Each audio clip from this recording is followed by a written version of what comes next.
No, not and share stream. Jesus fuck. Okay.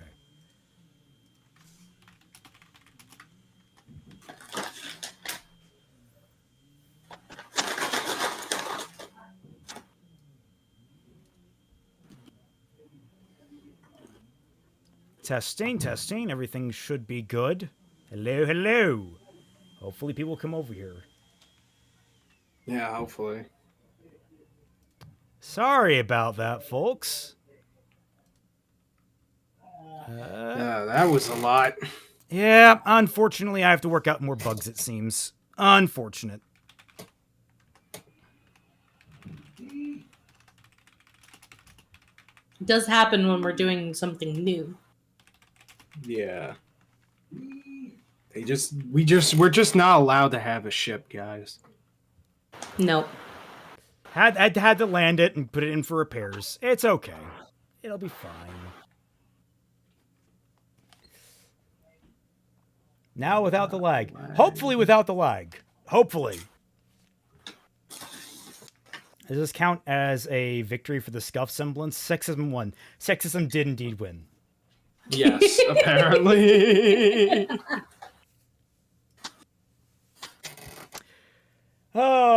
New stream should be called Part 2, The Lagging. Of course, it starts with an ad for me. We're back, baby. We're not back until we get at least 50 people. I want to back like a third of the people that were watching us. At least. So we're up to 40 now. Up to 40 now, yeah. I'll be right back and actually get my second drink for the night.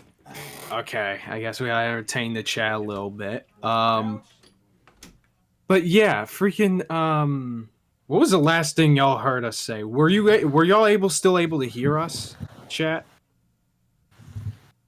Fuck, I need to see. Yeah, because that's the thing is that we don't really know what the chat hears or anything like that.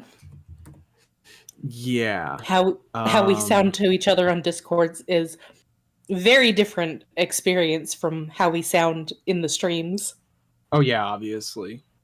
Hold on. I'm just focused on like promoting the stream and like the servers that I'm in, letting them know that like, oh, you know, fucking lagging and shiz.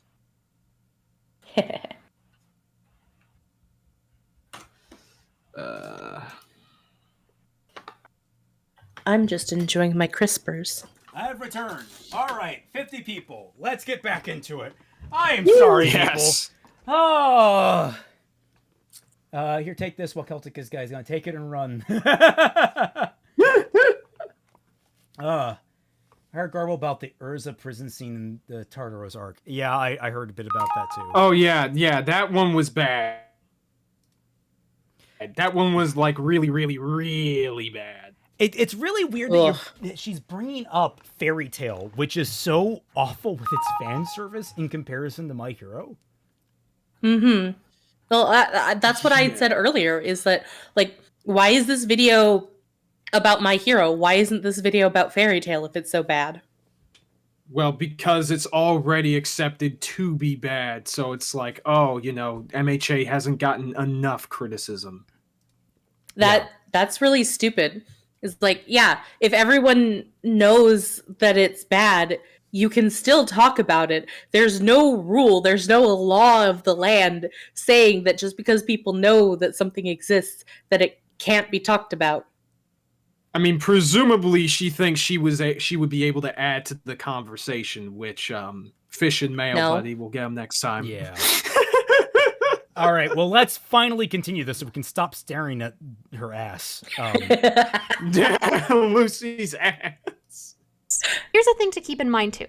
Women's bodies are not inherently sexual, erotic, sensual, whatever term you want to use. Then stop treating them like they are. Boobs is not...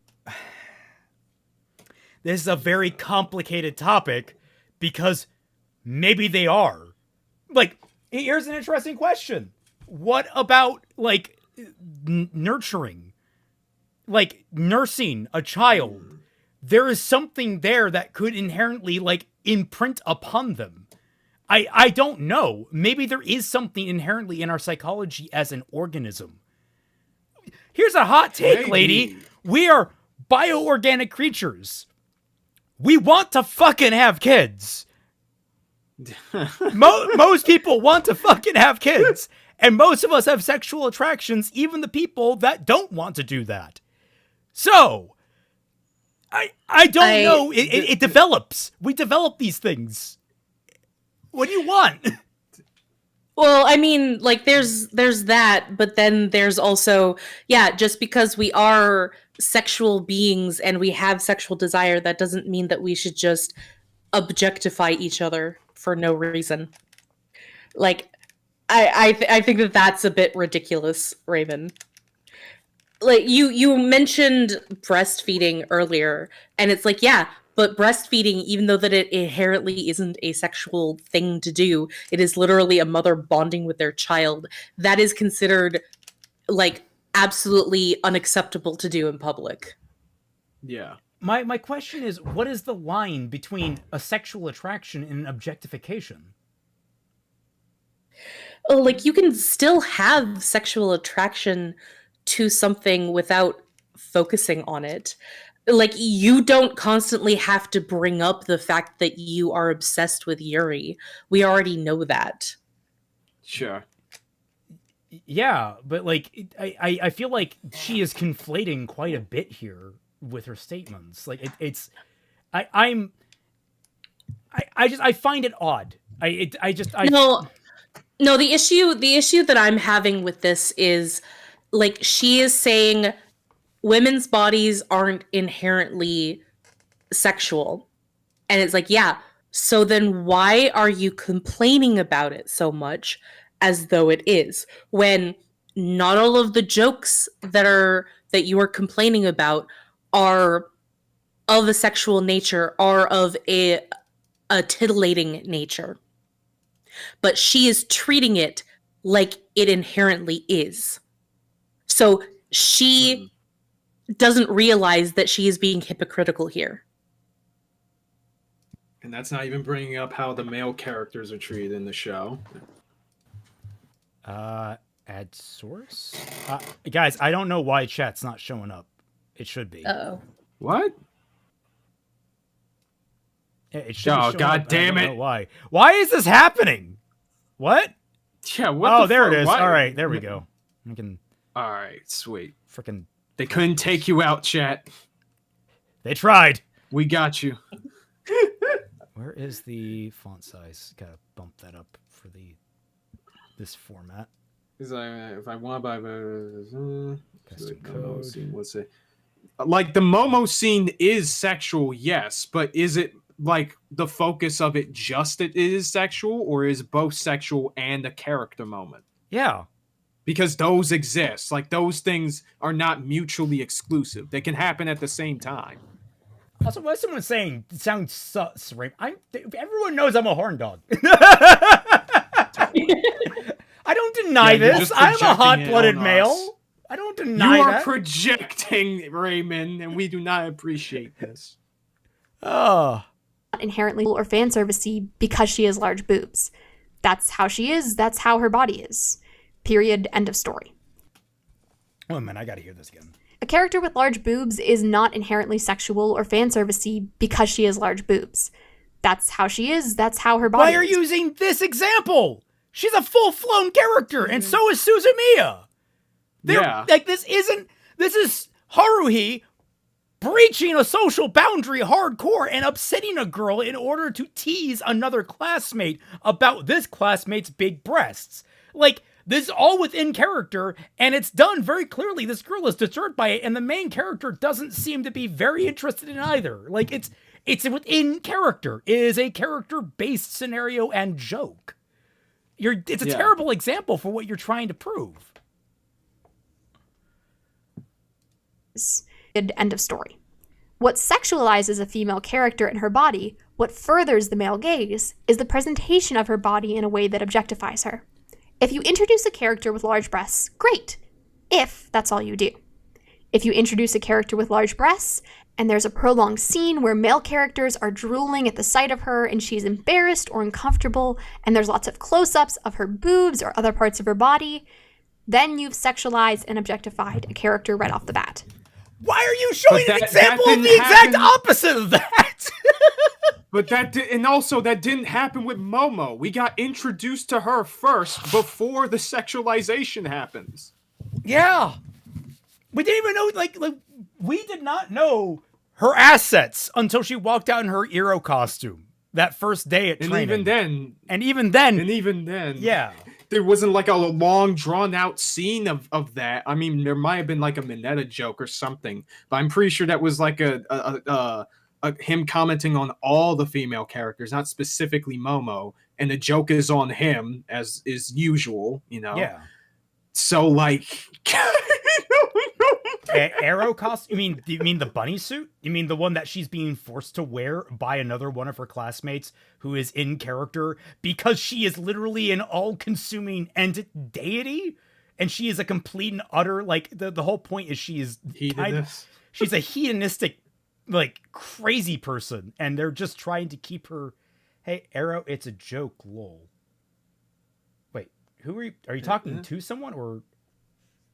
Might have been talking to somebody. In a lot of anime, the scene I just described is probably all too familiar. If a series shows us a part of a woman's body before we see her face or she gets to speak, a point I made in a video on here years ago, the manager Kyoko in Haikyuu is given a butt and a boob shot before we even see her face. Even if that show goes on to develop that case. You know, it's really weird. You seem to watch a lot of shows with a lot of female fan service. Also, that isn't the case with MHA. Again, we meet Ochako as just herself before seeing any of that.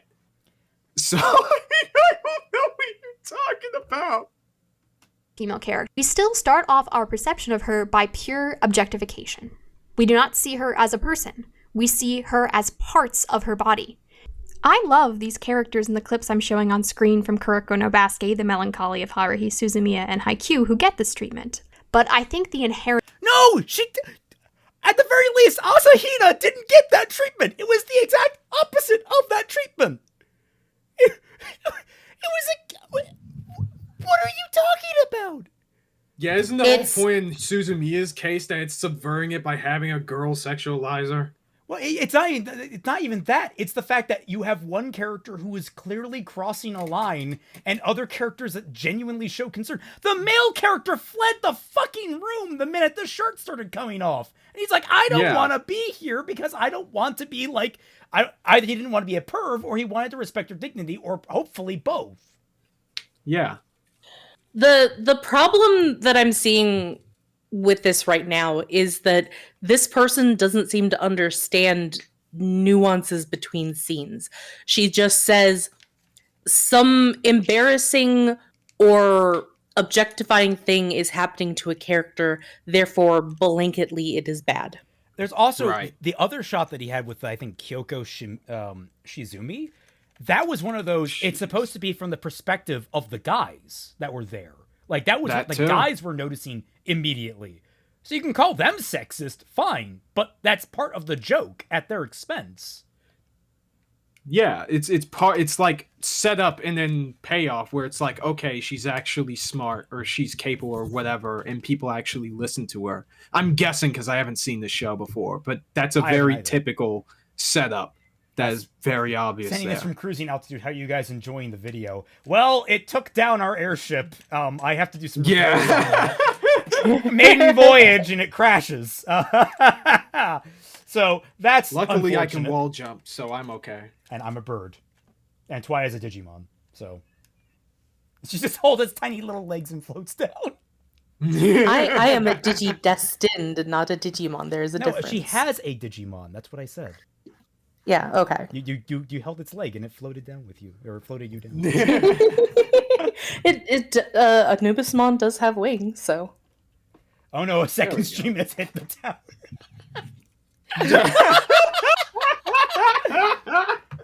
Okay. Holy shit. Dude, no, I'm not gonna do it, but I would find it hilarious to put a tower in the background of the city background. Oh god, don't you I think it's a funny joke idea, but I'm never going to do it. Christ. Yeah, man. we're not gonna. No. I have fought tooth and nail to have my other podcast not be that fucking cringe. I will not stand for this one to be that cringe. Sky Slasher said, "Did I miss the section about the outfits?" Not gonna lie, Chief, I kind of agree with it. We'll get there, I imagine. Current objection of their bodies is wrong.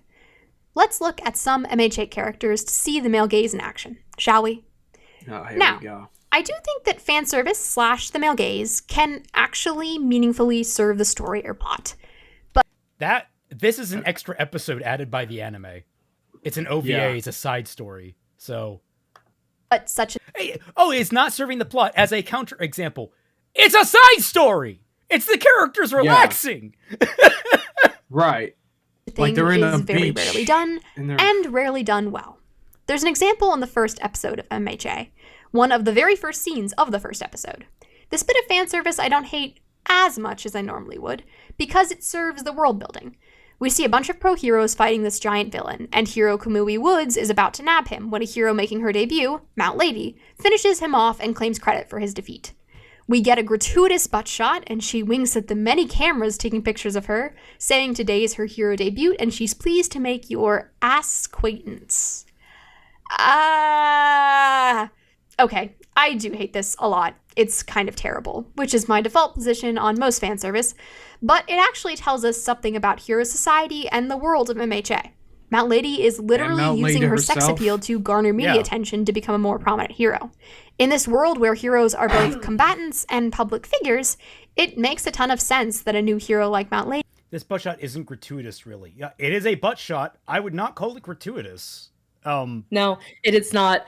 It's relatively tame At all. especially like compared to Very that much Lucy so. image, which was considered moderate Yeah. by fucking fairy tale standards.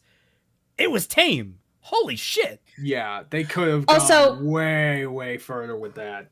You literally just admitted that it does not matter what a scene is there for, you are going to hate it no matter what, simply because there are sexual elements in it. You have no opinion that will not be tainted from now on. I hope that you know that, because you have said that there is literally no way that you won't hate it, that you won't accept it. Like there's you can say I don't like it in general personally, but to say that it's Sure. inherently wrong is a completely different metric to go by. Because like you can, there are plenty of things that I don't like that are perfectly fine. I mean, Lord knows the Terrifier films. That's a good example. That's just gore for gore's sake, but it's fine to be there. You can say like that you hate anything, literally anything, and that you loathe it to be in anime. It could be I hate high-pitched tsundere. female voices. I hate tsunderes. I hate characters that have hair that are longer than their shoulders. Like there are so many characters out there in anime that have hair longer than their shoulders. That is disgusting. Who cares? Disgusting. You are making a moral judgment. You need to understand what you're doing here. You're making a moral judgment upon Or a the critical creator of the judgment, work, at least. the multiple creators of the work, because not only is it Horikoshi, but also his assistants, publishers, the entire animation studio behind the anime. You're making moral judgments about the audience of the works. And you're making moral judgments about general viewers of anime in general. Yeah. Like, you are making you're taking moral away condemnations here. Yeah, you're also taking away Mount Lady's agency within the context of the story. Like as an you might adult say woman. that- yeah, you might say that, okay, in those other cases of sexualization that you talked about, the characters were introduced in a sexualized manner and it was, not in their agency or whatever the... Like, are you going to look at, like, I don't know, an ad for, like, diamonds or something, and there's a sexy lady on there? Fuck. Like, are you going to... But... Oh, you guys are lagging. That's objectification of a character, but it's also a character moment and a world-building moment by your fucking admission. Holy shit, that was terrible lag. Oh, Was that just Kaiser? Was that just... I think that was just Kaiser, yeah. Okay. Oh, what was the last thing I said? Oh, don't worry, it There you sped through everything you said, so we got it. Okay. But I was saying, like, Are you going to look at a woman who's like a model and poses in sexy ways in order to make a living? Are you going to say that she's not allowed to do that? Like, are you going to say that she can't with doing that? All the women on OnlyFans, for Christ's sake? Oh God! Like, do you really want to step on that fucking landmine? Because Jesus Christ, there's a lot of women out there that will and choose to weaponize their sexuality in order to make a living. It comes down to this weird Puritan idea that other women need to police how women's bodies are shown, both in fiction and in reality. It's really fucking weird. It really is. And it's like, I get it. There are some anime out there that are really gross with their portrayal of female characters. You should not blanket statement that to every single show out there that has any kind of sexuality to it. That is wrong. Just pulled up how far in the train wreck. We are 9 minutes in out of 40. To be fair, it would have been further if it weren't for the lag. So it's not our fault this time. Oh, Hero Darky Dark says, an important point, these are fictional characters in a product meant to be sold. Their existence is objectified as they exist to entertain people. That's honestly not far off from the truth. I mean, there is nuance in like trying to create the illusion that these characters have agency. But at the end of the day, they are objects. It's a picture on a screen. It's an image. It's a piece of writing. It's words on a page. You can't unobjectify that. You can create the illusion that it's beyond an object, and you can make it much more realistic. You can make it very sympathetic, but you can't erase that fact. I mean, I think that kind of goes a little bit beyond the point that is trying to be made here, which is because like that just gets into poisoning the well a little bit. The whole meta conversation, and it's just it's a whole lot. It's a whole lot. At the end of the day, this conversation is how women are treated in greater society and how that is reflected in our media. Okay. So like by saying all characters in media are objectified because they aren't real is really missing the point. I mean, I think it's at least worth acknowledging to some extent. But no, I think you're right. Yeah, overall. Like I think that it's not really something that really needs to be acknowledged at all. Yeah, because even if that is the case, because it's like people... if it's still reflected in the culture and it's negative, then whether or not they're real isn't even going to be super relevant. I do worry some people conflate characters for real people. Like no, that is a problem. That becomes a massive problem for a lot of critiques that I've seen. So I don't name one. Yeah, name one off the top of your head. Lily name 5. Orchard.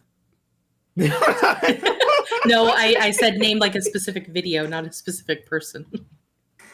Oh God! Off the top of my head, it's been a while since I've interacted with anything like that. I mean, I got some examples, but I'm not going to help you out here. No, I think it's been like I don't go out looking for this kind of like dialogue anymore. I haven't, in such a long time.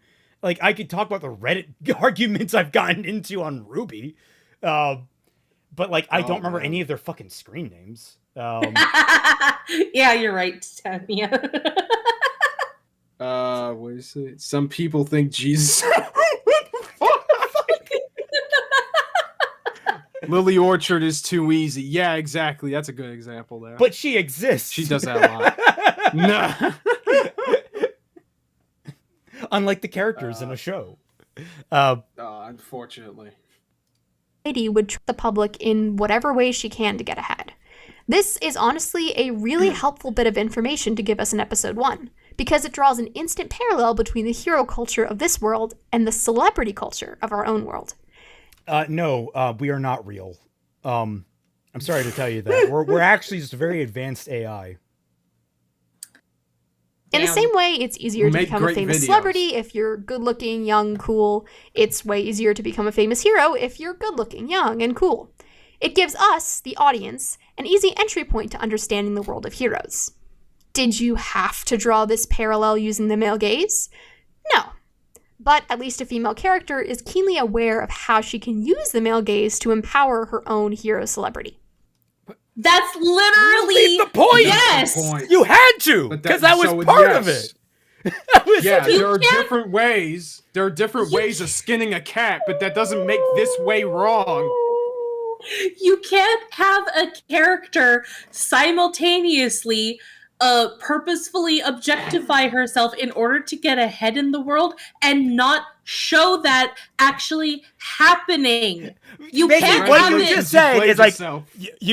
someone objectifying themselves in order to sell themselves as a celebrity is a thing that actually happens in real life, but you didn't have to objectify the character in order to show them selling themselves as a celebrity. What the fuck? You can't eat your cake and have it too. Like, that is just not a thing that you can do. That is the correct way of saying that phrase. You cannot eat yourself and double your height.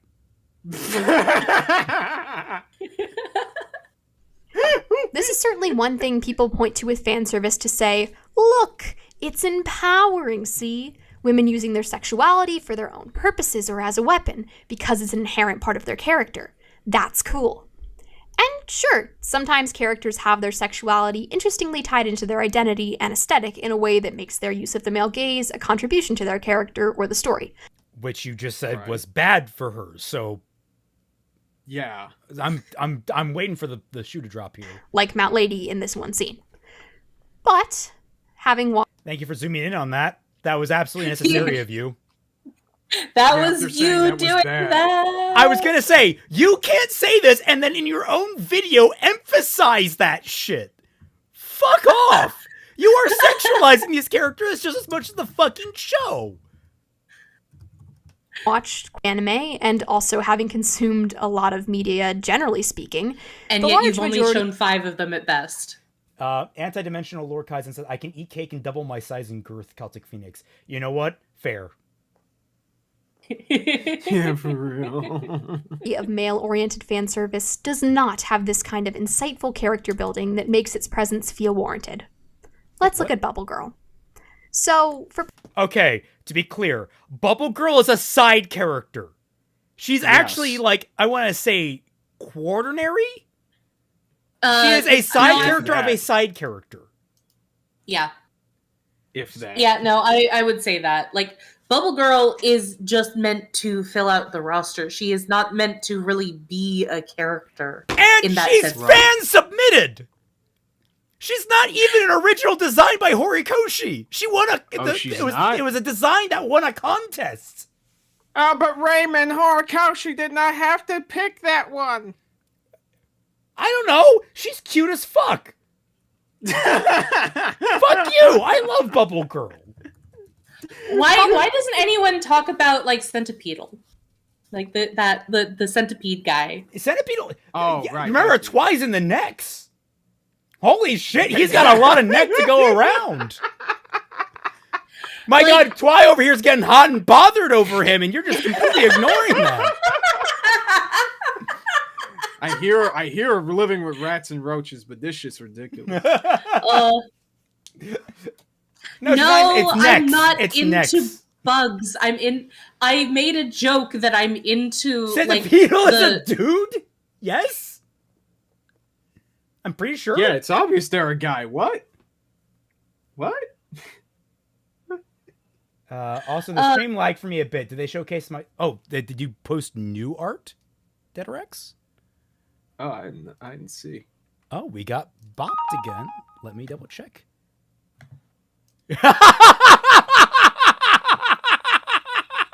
Oh, hold on. Post it. I am.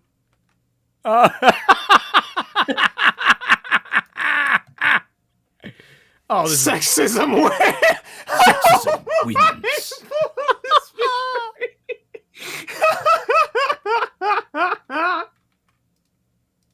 Holy shit. Blank Canvas says, I thought Twy was into zombies. True. How can I be into more than one thing at a time? That is just not possible.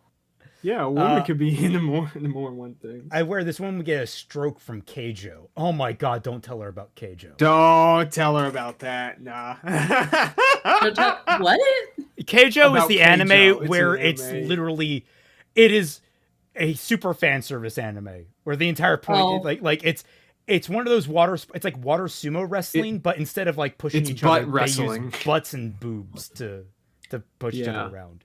It's Oh dear. It's like kind of like a fan service parody, but it's also earnestly fan service. It's just Yes. it's both. Girl Like we're talking like the actual Ruby. shonen attacks. Shush. and the heroes to follow. Much of this objectification stems from their costumes. They Songs are famously revealing in a way immense, that yes. serves not their powers, but the male gaze. And I can hear it already. Oh, but it does serve their powers. It makes sense. This is a common counter-argument when you criticize fan service in depends anime. on which it ones you're serves the talking story about. or plot and therefore is excusable or expected. And, as I just Look. explored, Bitch, hang on a second. A boob appearing on screen does not equal the male gaze. I need you to shut all of your hells up.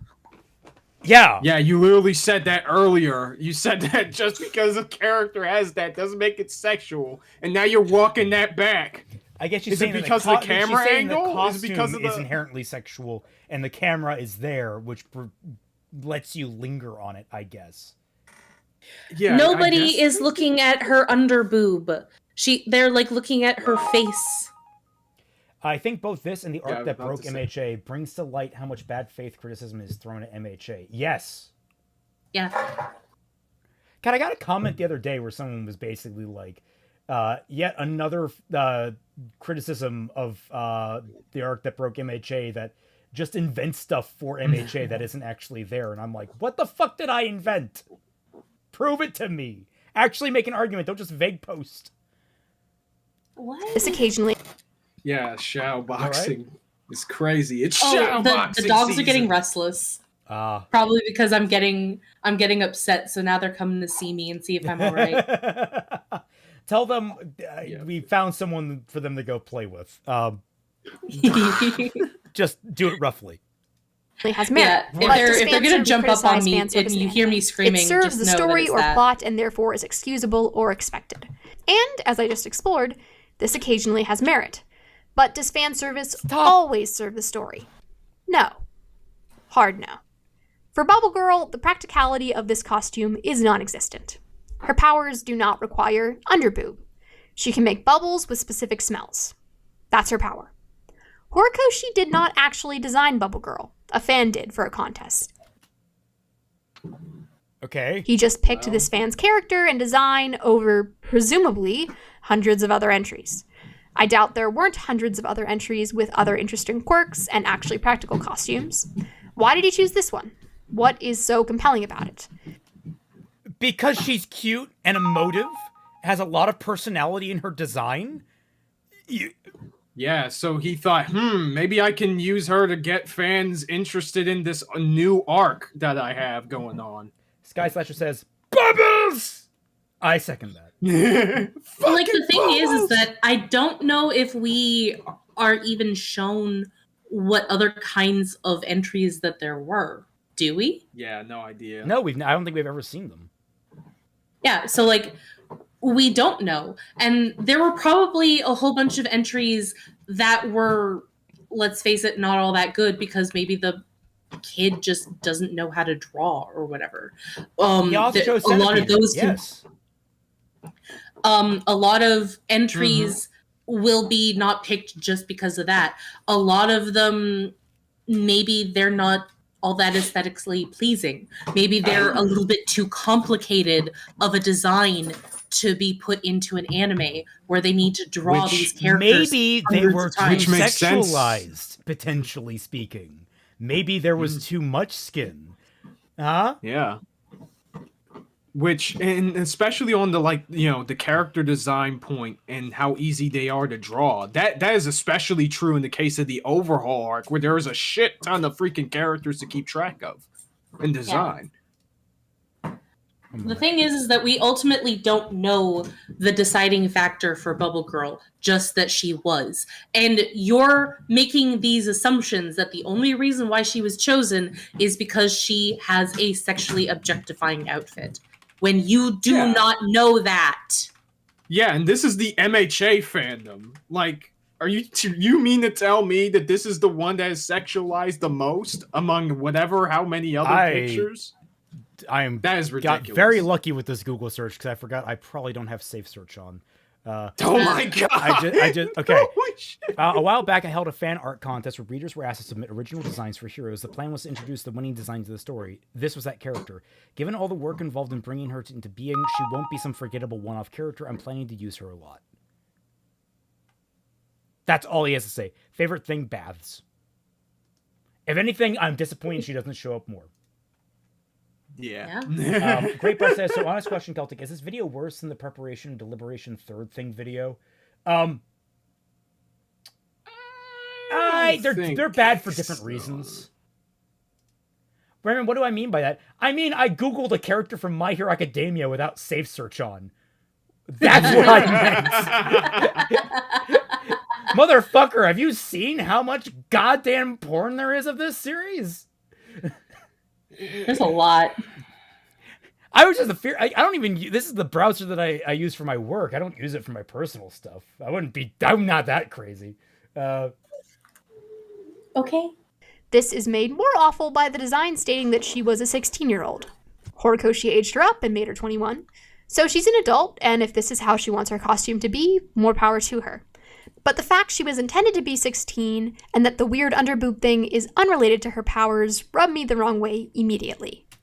For a fan? Yeah, I was about to say, a fan of the series who was probably a teenager for the record. Yeah, the freaking demographic this is marketed to. Celtic, I was meaning by having save search off. Dude, do you know how much fucking editing I have to do? Save search is a limitation that I don't fucking with, all right? It will hide shit that will actually be useful.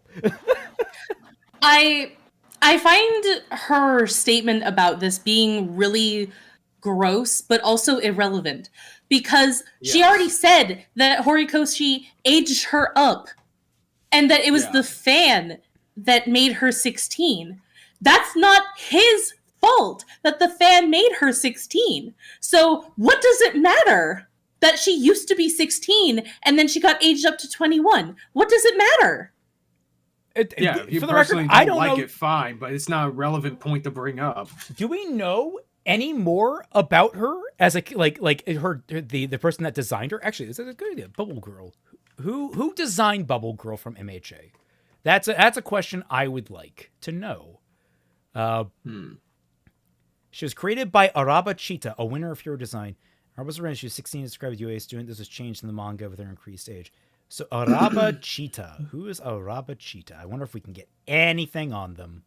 Don't do it on stream because that's probably a child. Yeah, that might dox. That's a good point. Yeah, but we don't want to dox them. Because I don't know enough whether or not it's a guy or a girl or what age they might be. Look up MHA 10 ton with safe search. That's mine. JK. I'm gonna not do that. Yeah.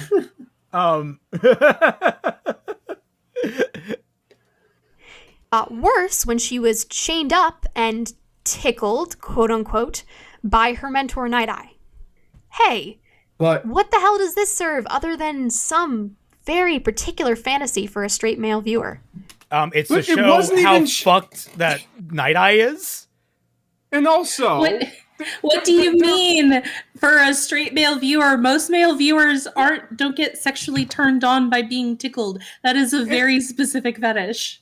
And putting that aside, unlike any scene in this show or in Fairy Tail, there weren't even any suggestive camera angles during that. You showed the whole scene right there.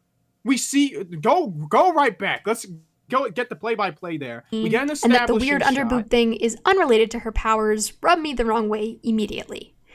It got worse when she was chained up. Armpit. So we got the shot of her underarm getting tickled. We got shot of her legs. Tickled, quote unquote. And then an establishing shot. Yeah. It's relatively neutral. Like, it's all played for the joke that he is torturing one of his fucking sidekicks. I am losing my fucking mind, bro. It's all because Deku is uncomfortable, and Mirio is like, yeah, this happens to fucking everyone. To her Night Eye. Hey, what the hell does this serve other than some very particular fantasy? Oh, look, her boobs aren't even in shot there. Wild. They're not! For a straight male viewer. For Bubble Girl, there's none of that cool character building. This is just happening in the background of this otherwise intense interaction. It's Deku being, like, confused. It's supposed to show that Night Eye has a very bizarre dynamic, like bipolarism to himself. Like, he loves his jokes and comedy, but he's incredibly straight-laced. You know, I get a lot of people online nowadays saying that there's no such thing as media illiteracy, and then we watch this video. Yeah, for real, dog. Like, you mean to tell me that you've seen a bunch of other anime that do a bunch of weird shit with establishing shots of characters, and this is crossing the line? Yeah, we barely even see the boob there! Deku's POV is literally having focus on Night Eye, not Bubble Girl. True! That's also true, which is why she's darkened in this scene. Tied actualization. No theme. Oh, were you gonna say something, Twi?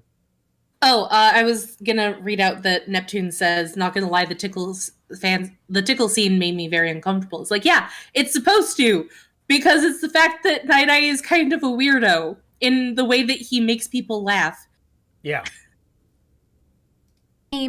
No relevance to her powers, no clear attempt to use her sex appeal to succeed in the hero industry.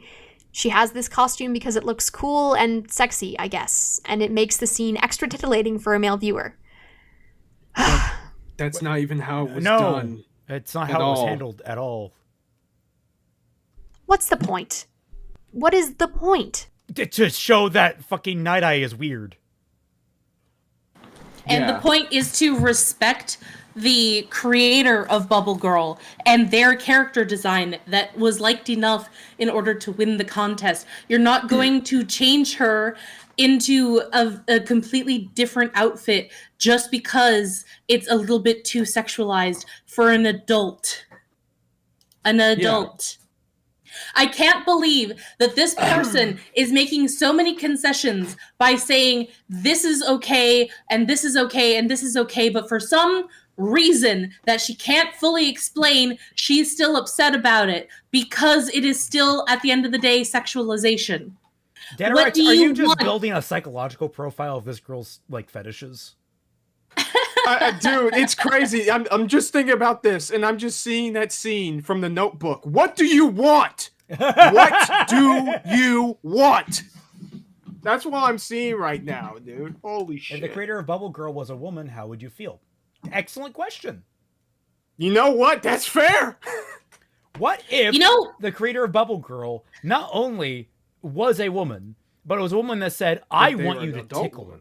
I want you to tickle her so badly that she almost has a breakdown.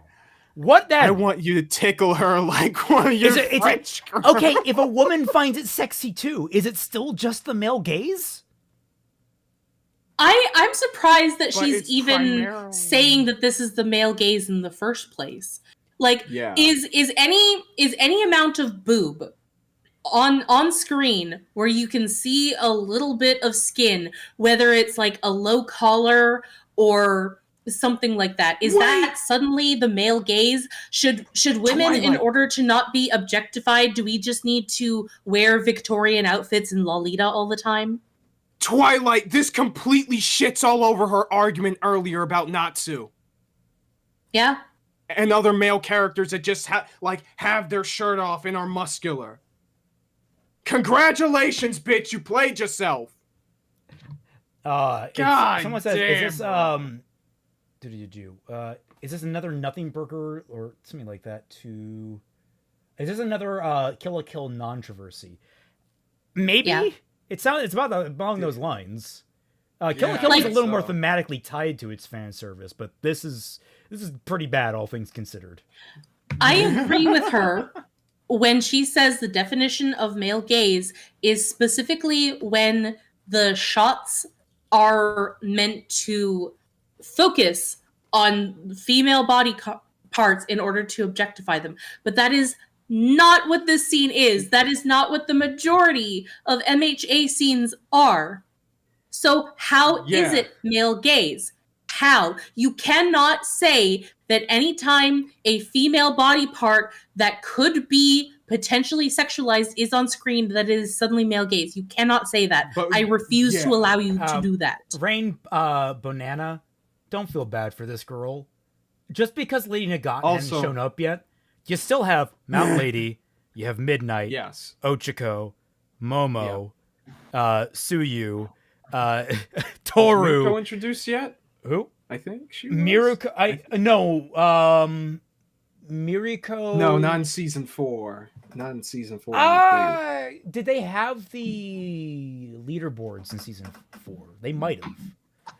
I can't remember if that was season 4 or 5. But then they also have Toga, Magni. You want to count that? Yes. The frickin' Pussycats. Nina, frickin' 13. Who, by the way, I did not know 13 was drop dead gorgeous, but she is. Oh, they are? I didn't see that.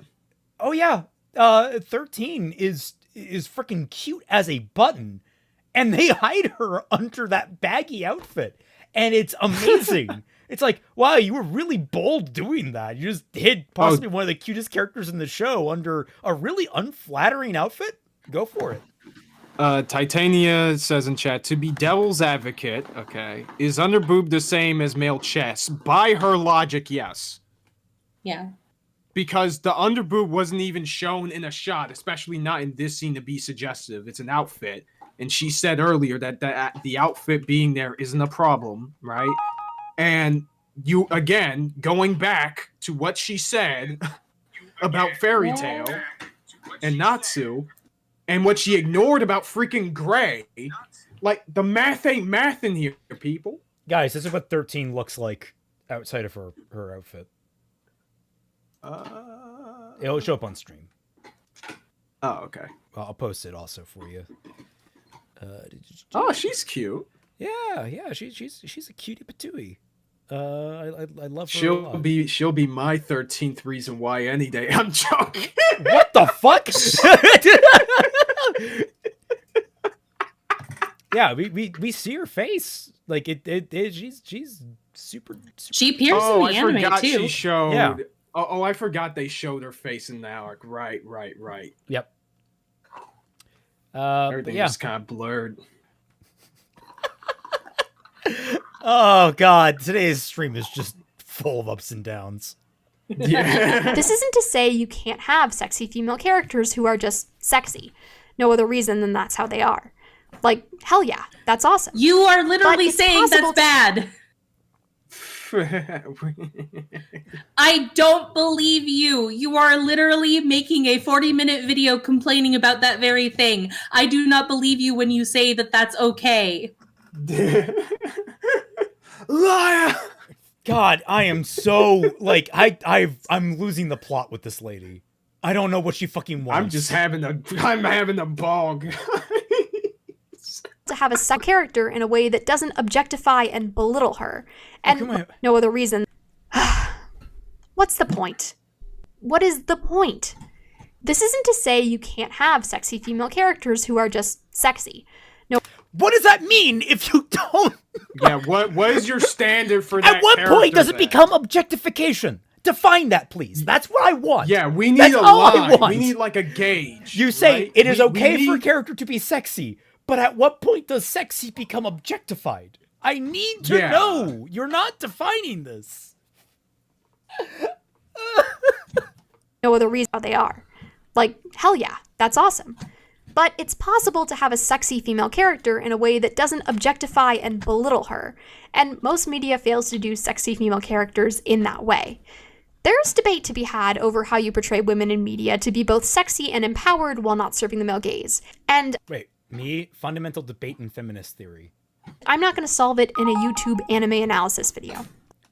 Then why bring it up? Oh my fucking god. You mean the whole point that we're fucking here?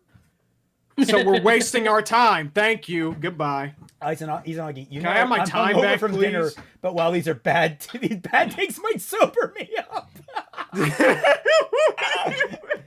Iza, never let someone tell you you're not funny. Also, okay, I have to address this. The chat is slandering me right now. I did not goon after Ubel from Freerin. All right, this is complete slander, complete lies. That's right. He gooned Carry after on. Fern. Anyway. Shut the fuck up!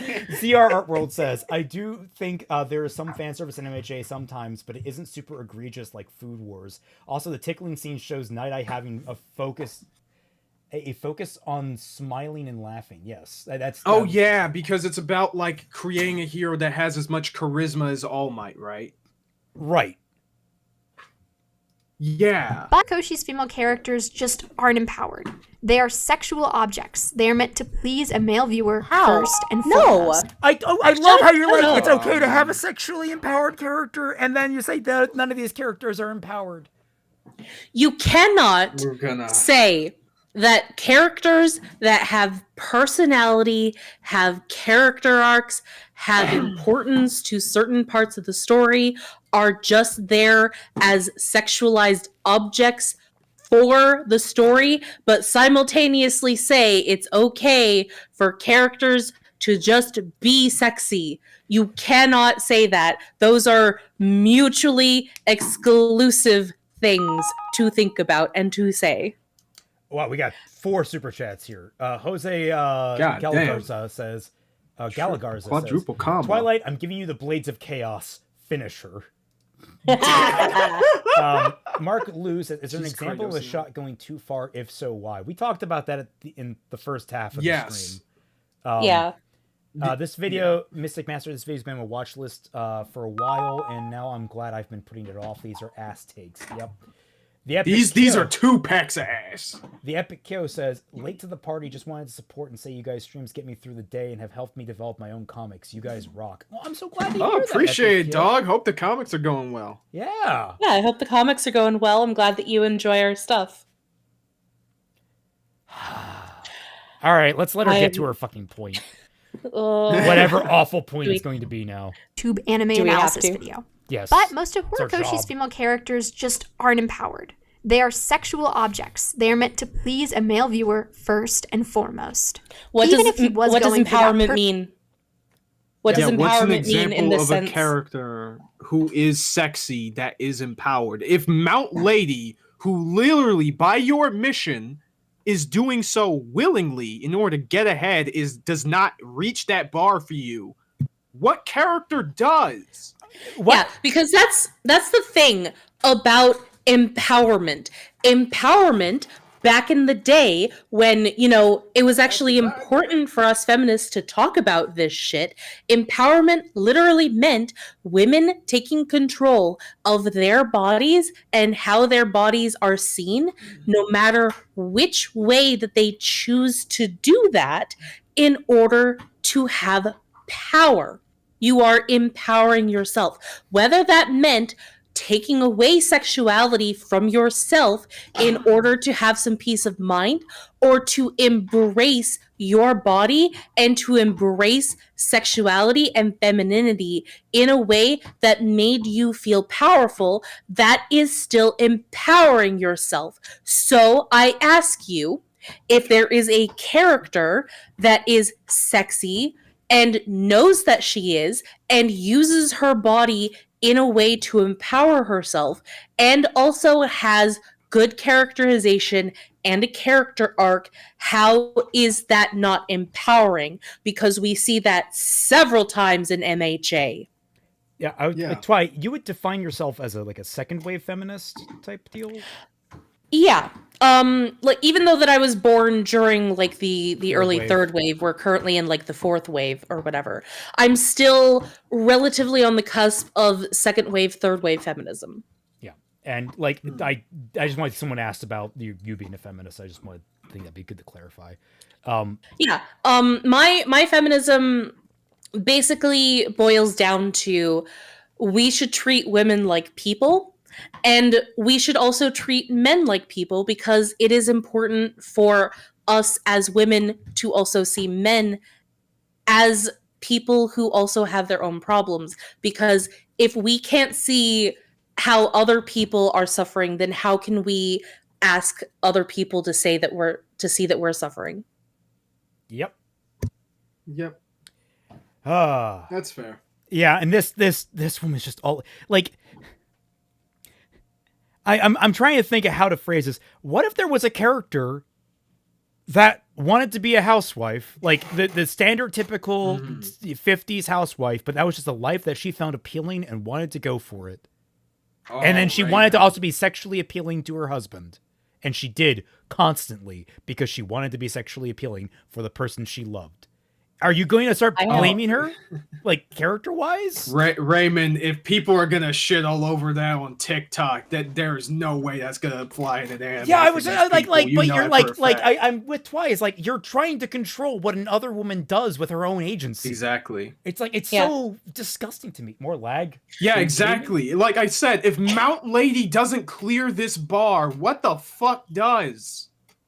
Yeah, or Midnight, or like anyone. Ochako. Yeah, Ochako.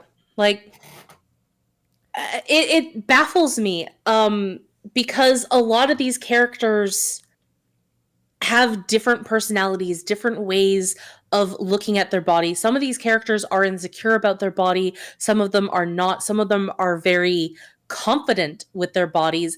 We have a wide selection of different women with different personality types in MHA that shows the diversity of personality and outlooks that women have in the real world. So how is it that you think that they are all equally unempowered simply because they have a beach scene where they're just enjoying themselves in the middle of a mission and whatever? It makes no sense. I'm sorry that you think that bikinis are worse than Hitler, I guess. But that is something that you need to talk to your therapist about.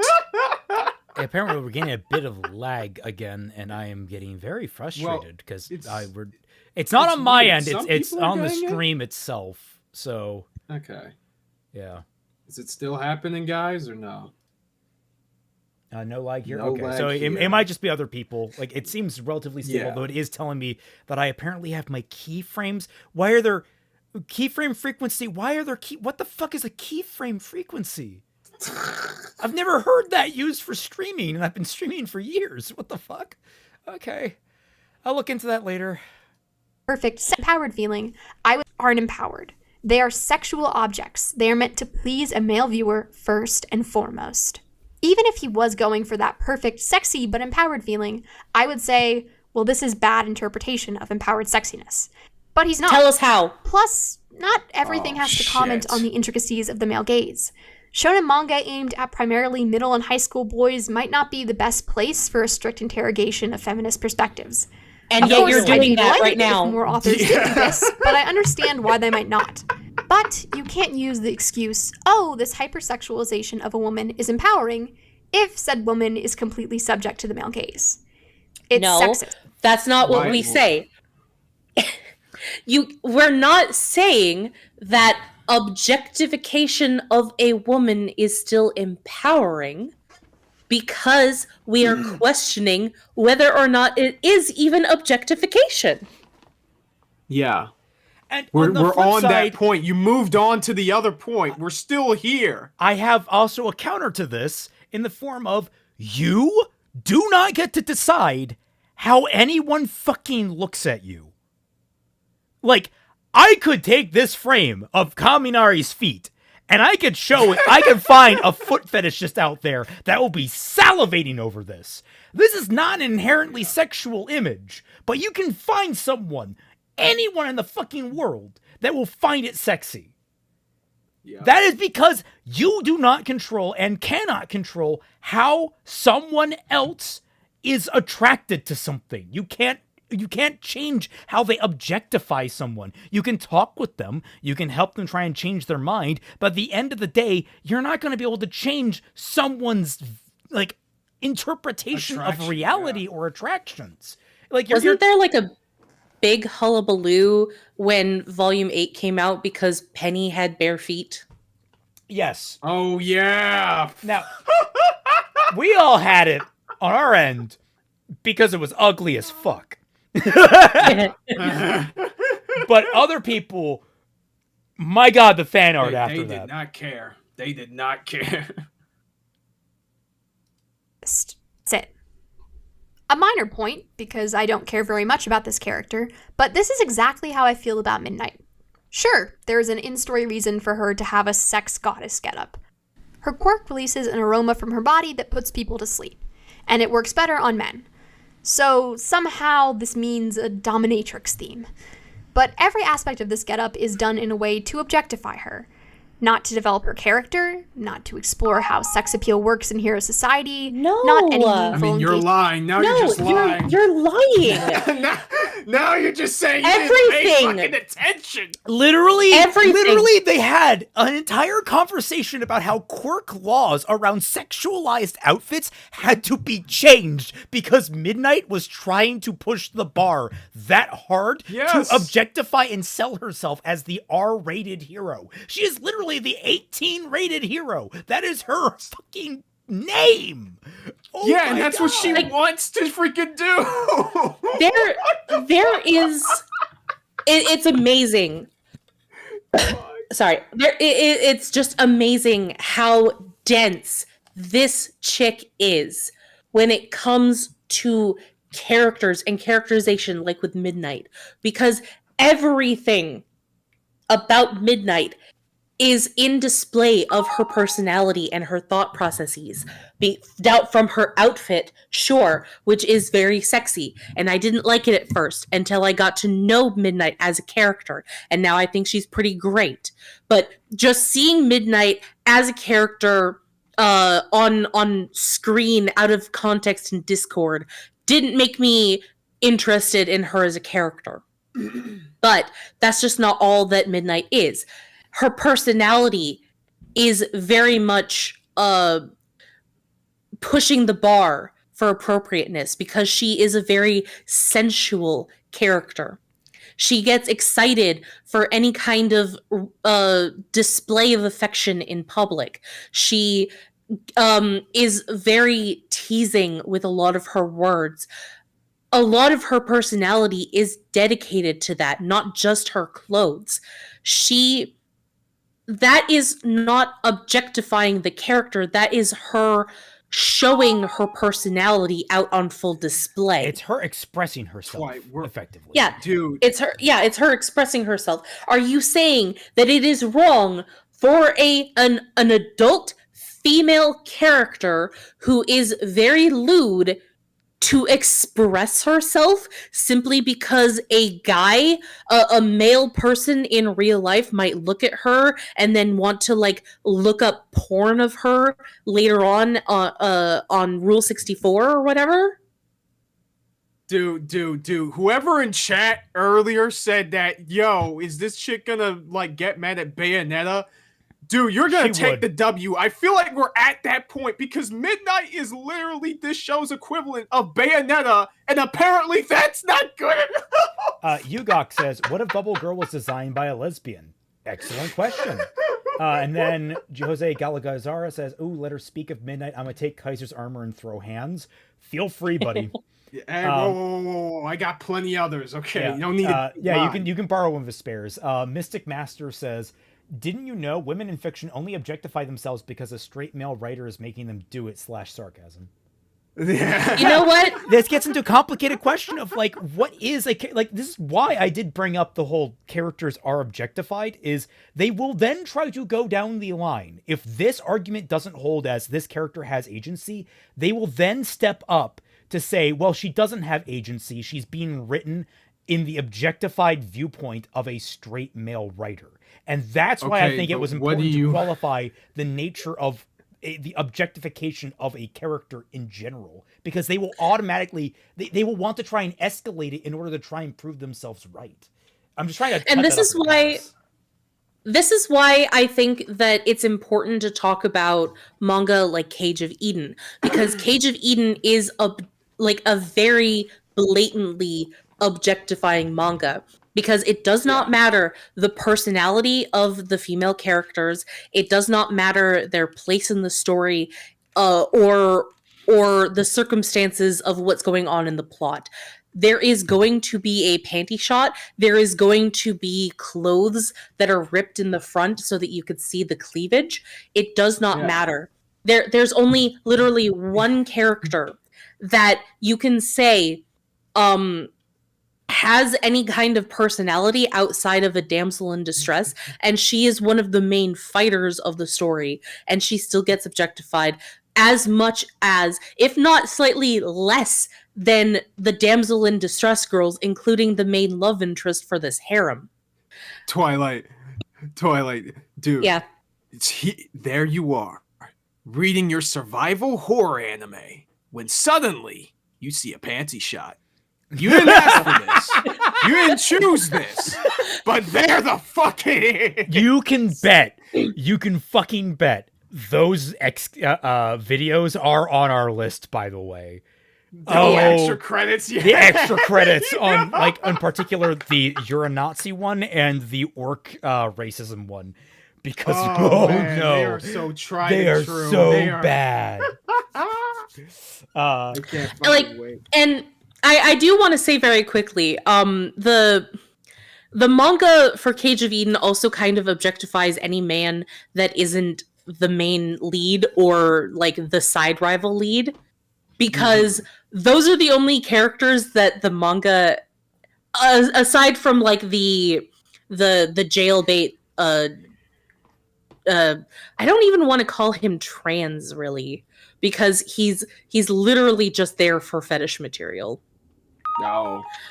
Also a child. Oh no, the Epic Kyo says, since Kaiser is a robot and technically not wearing a shirt, is this stream fan service? Kaiser, no, he's crossing his arms and covering the goods. Yeah, that's why I chose this specific pose, okay, guys? I know what I'm doing. We can't let you see his servos, all right? We're not exposing those. Oh, no. To finish my point, though, the majority of the male characters in Cage of Eden that isn't the main protagonist or the main rival type of character, if you can even call him that, most of them end up dying in some horrible way. Even the best friend ends up getting a very lackluster death, and he doesn't come back. Yeah. And the characters mostly forget about his existence afterwards. I do want to raise here also, she's saying this about Midnight when she's standing next to Recovery Girl and 13. Two of the least sexually objectified characters in the entire story, including the men. Yep.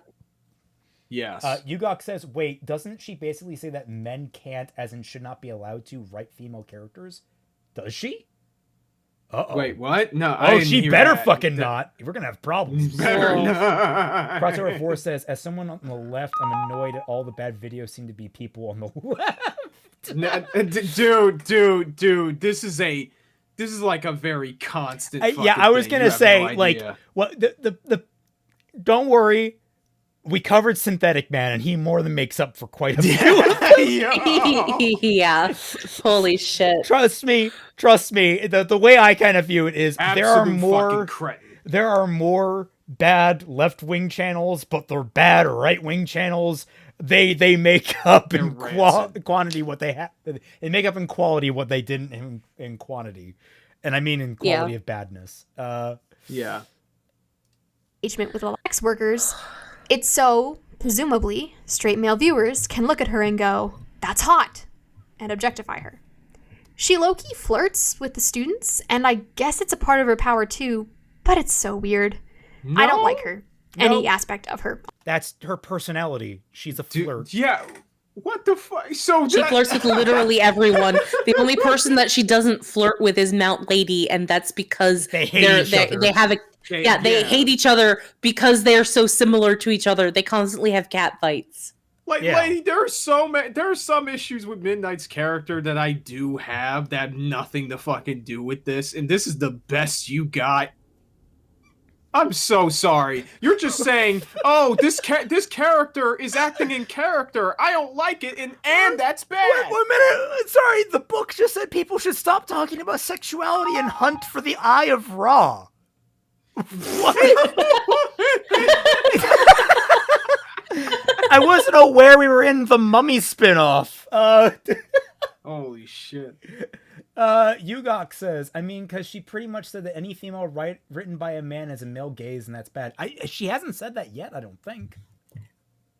No, you can probably go back a little bit when she's talking specifically about that, because I went off on my long rant. Okay, let's see. We'll go back. Let's try and keep relatively quiet. I'm including myself in that. We're going to let it run a little bit and see what she says. It's sexist. That's it. A minor point, because I don't care very much about this character, but this is exactly how I feel about Midnight. Sure, there's an in-story reason for her to have a sex goddess getup. Her quirk releases an aroma from her body that puts people to sleep, and it works better on men. So somehow this means a dominatrix theme. But every aspect of this getup is done in a way to objectify her. Not to develop her character, not to explore how sex appeal works in hero society, not any meaningful engagement with the lives of sex workers. It's so, presumably, straight male viewers can look at her and go, that's hot, and objectify her. She low-key flirts with the students, and I guess it's a part of her power. It must have been further back if she said that. But, yeah. I'm sorry, wait. Not to comment anything about sex workers, just because you're themed after a stripper doesn't mean that you have to be one or interact with them. Yeah, it's a gimmick. Kind of... I'm pretty sure 13 isn't a fucking astronaut. Yeah. It's kind of a gross thing for her to say, especially since people on the left have a history of trying to make society a bit better for prostitutes and sex positivity.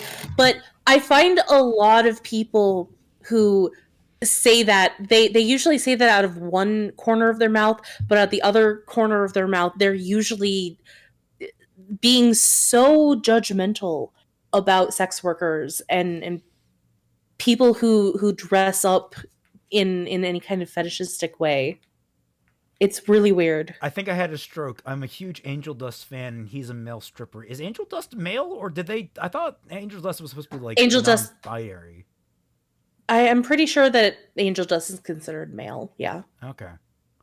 I just knew they were very ambiguous in the first episode. Yeah, that's kind of the point, because Angel Dust is usually the bottom. Right. Oh, okay. It proves me wrong. I have not kept up with Has Been. I only watched the first episode. I haven't even watched the first episode. I just have watched a couple of videos. Yeah, okay. The book is apparently leading our chat off on a search for the Eye of Ra now. Look, we'll join the search once we get the Jester's Fiat fixed, all right? Once we get everything updated in there. Evidently, the systems... That'll be our first arc. Yeah, that'll be the first arc. It's the legendary search for the Eye of Ra. Power too, but it's so weird. I don't like her. Any aspect of her, honestly. We cannot forget that MHA doesn't exist in a vacuum. It's not like the character has to be like this. An author created it. In this case, a man. He chose Midnight's powers, her costume, her presentation. He made choices for the world to be like this. Another thing people tend to say about fan service or sexualization in anime, or in any kind of media. So, you want to shut down the whole talk about objectified characters? I'm going to the bathroom. I'm so pissed by this. Like, okay, so at what point, so like a man now cannot write in any way a sexually charged female character? Yeah, no. Fuck off, lady. Oh boy. I will write as many sexually charged female characters as I demo. I wonder if I were to do everything she is complaining about, but make it all men in a completely male dominated story, completely off the, doing everything that she says is wrong, but do it just all men and throw it her way, see how she reacts to it. I would be fascinated to know her reaction. Yeah. It just goes into the point of her saying that it literally doesn't matter what you do with a female character unless if she is dressed up like a a woman in the Victorian era with clothes up to the top of her neck and down to her wrists and ankles, that they're automatically being objectified, because the character cannot have personality of their own. That's still sexualization.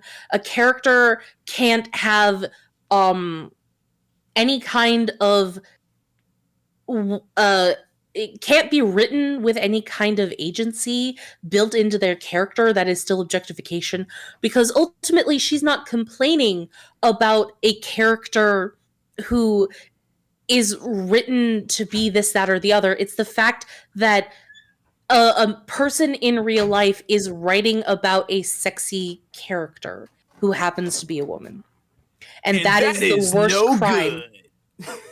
That is the worst crime ever, apparently, is that a man writes a sexy woman, and that is terrible because characters are fictional and thus have no agency for themselves to advocate against the man doing things for them, which I guess some people would say in this day and age is like sexual assault or something like that. Like and that, taller, older women ever going to bring that up? That's not universal.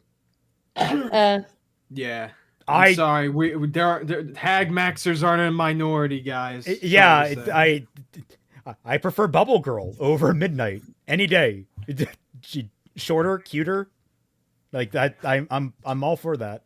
But again, that's preference as well. Nonsense. It's oh god. Media that there is sexism in the real world. Women are sexualized by real life men all the time. We need to have that in our shows to be realistic. That has nothing to do with the show. Who the fuck is saying that? Mupa, if it helps, my first anime crush was Sailor Mercury, so you know. Yep. Blue short-haired girls. Oh, right to the heart. Like the only reason why he likes Bubble Girl is because she looks like Ami. Yes, I am not ashamed of admitting that. Well, she has got a nice personality too. She's a very sweet girl. So, the mid one Celtic. Okay, wait. Actually, you know what? You know what? This makes me fascinated. If she's the mid one, who's at the bottom of the list then? Don't say Chibiusa. She doesn't count. If you see her that way, we have problems. I guess unless she's the Dark Lady, but I don't know that arc, so I don't want to try and invoke that. But yeah, who the fuck is even using that as a defense? That like, oh my god, guys, it's okay to sexualize them because it happens in real life. Like who the fuck? Show us who the fuck. Fuck this shadow boxing bullshit. Worthless. I'm so waiting on Kaiser to answer me. Sky Sasha says Uranus, but is that on the top or on the bottom? Yeah, because like Mupa was asking about the top. I'm asking about bottom of the list. She's still underage in Dark Lady form. I mean, technically speaking, like we don't. Talking about Sailor Moon, yeah, all of them are. I think actually, except for I'm pretty sure even the outers, except for Setsuna. Yeah. Do you like Rem Celtic? She's cute, but she looks a little too young. Like, at the very least, Sailor Mercury is like the Sailor Scouts are drawn to look older. Rem looks much younger the way she's drawn typically. They're all bottom tier for that reason. Okay, we don't want to fuck with Dark Lady because she wants to fuck her dad, not because of her age. Wait, what? Okay, look, late game Sailor Moon gets weird. No, that was established in Chibiusa's introduction. Oh right, we're talking about Dark Lady. They're the same person. It's just Dark Lady is the evil version of Chibiusa, but like that is part of the reason why Chibiusa and Usagi fight all the time. Is because they're fighting for Mamoru's attention. Okay, Okay. Well, say to include sexualization of characters for the purposes of realism. You need to meaningfully comment on issues of sexualization. I No. don't think Horikoshi is trying to make any sort of statement on feminist theory with the designs or treatment of his. he's trying to comment said that he didn't hero have society is shallow. Like he doesn't have to, for the record, but he does. He does comment that hero society is shallow. People like heroes Yeah. for shallow reasons. You don't need to look any further than characters like Endeavor and Hawks, who are very well liked for different wrong reasons. Endeavor for his raw power and Hawks for his pure charisma.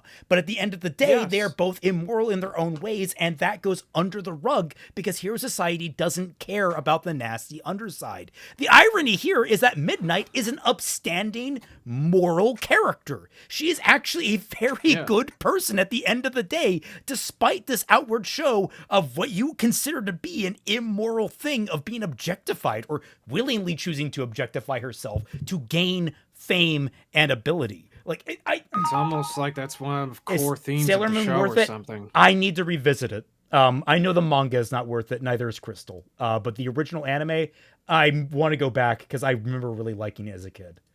But yeah, like this is you literally praise Mount Lady in regards to how it fits with the world building and all that shit when establishing, how celebrity focused Hero Society is, and we see the same exact thing with Midnight, and suddenly that's a fucking problem. No, she dislikes Mount Lady as well, but she makes the concession that because it is establishing something about. I saw the butt What? zoom. I saw the butt zooming in my head when you said butt about Mountain Lady.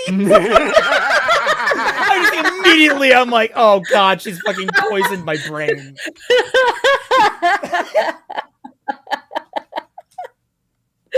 Okay. It's become the new Guts Man's ass. Oh no. The manga isn't worth it. The manga is terrible. I actually really don't like it. And the Crystal is super adhering to the manga. I found like they really, the first arc super undercooks everyone except for Usagi.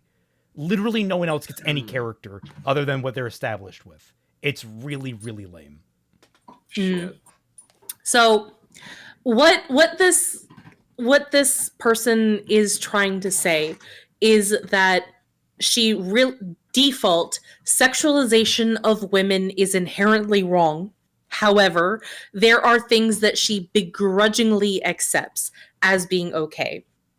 And that is sexualization for the purposes of world building and characterization. However, there are several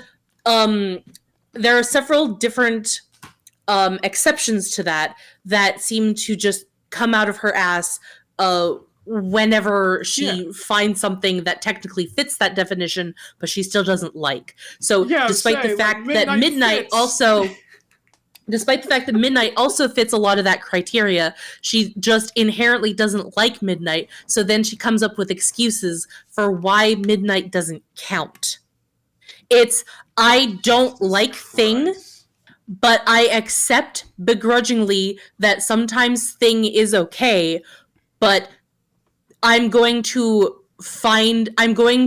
win a gold medal in gymnastics trying to find ways to say why Thing is always bad. The worst part about all of this, and I said this in that stream where we talked about that video about differences between romances between men and women and shit in anime, is that a lot of these people got fucking duped. Like the people who watch this, because like you said before, there are a lot of conversations surrounding, the subject of sexism and fan service and anime and manga, and people feel strongly about these things for understandable reasons. But it's like they're all like, I'm not saying they're being like completely duped because it's their choice if they enjoy this shit or not. But like, it's like they're not even willing to see the nuances of what we're talking about. They just want to say this thing bad because this thing's sexy, and they're doing the whole slippery slope fallacy where if there's even a 1% chance that a man can push a woman down the stairs because of fucking a Master Roshi joke, we have to take it as an absolute certainty. You know, that kind of bullshit. It's fucking stupid. That is what these people are seeing whenever they see shit like this. So they co-sign all these videos and yass it all up to freaking oblivion just because it fits their bias, because they feel uncomfortable. And they don't actually look at the show for what it fucking is. It's Maverick. Crossover, indeed, reminding us of the fun fact that Sailor Moon's mangaka is married to the Hunter x Hunter / Yu Yu Hakusho mangaka. Indeed. Yes, I love it. They couple. help each other with their own works, and it's great. Female character. The closest we get is issues of sexualization. I don't think Horikoshi is trying to make any sort of statement on feminist theory with the designs or treatment of his female characters. The closest we get is Mount Lady's sex appeal, and maybe the commercial with Snake, Momo, and Kendo, where female heroes are promoting a hairspray which makes them a lot of money. Which isn't much of a statement anyway. It's also showing that heroes need to heroes are driven fundamentally by other needs, such as funding themselves. That's a thing. Like, that's also part of this. You are missing the forest for the goddamn trees, but you're somehow also missing the forest. Yeah, for real. No, she's also missing the trees. Like, she's missing the forest for the trees, but she also doesn't realize that the trees are there. You might just the be blind. Lorax will literally look at you and be like, Yeah. what the hell are you doing? It's almost like everything in MHA points to the fact that hero society is incredibly flawed and that heroes should not be treated like celebrities, and yet our culture forces them to be in order to have them make money, and that a lot of the villains exist specifically to criticize that point. The most notable one, because he literally said it with his whole chest, was Stain. Yeah, who literally shows up in the arc where Midnight, well, in the same season where Midnight is introduced. It's almost like this is set up or something. Curious. Wait, no, I'm pretty sure Midnight appeared in season 1. Yeah.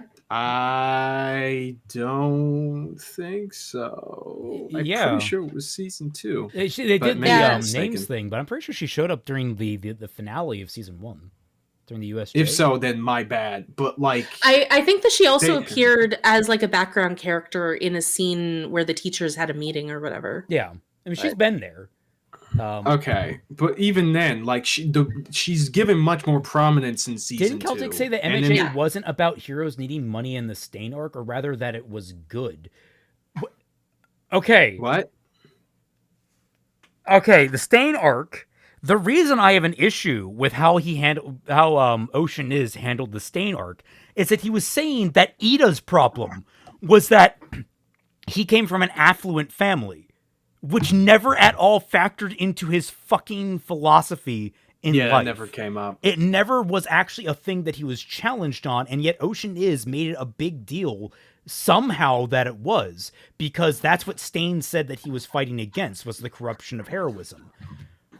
But Stain was wrong.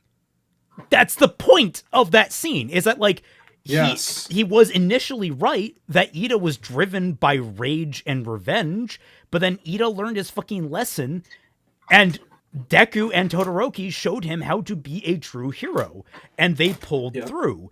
And Stain was proven wrong that that Ida was no longer being driven by his vengeful nature, he was driven by a heroic one.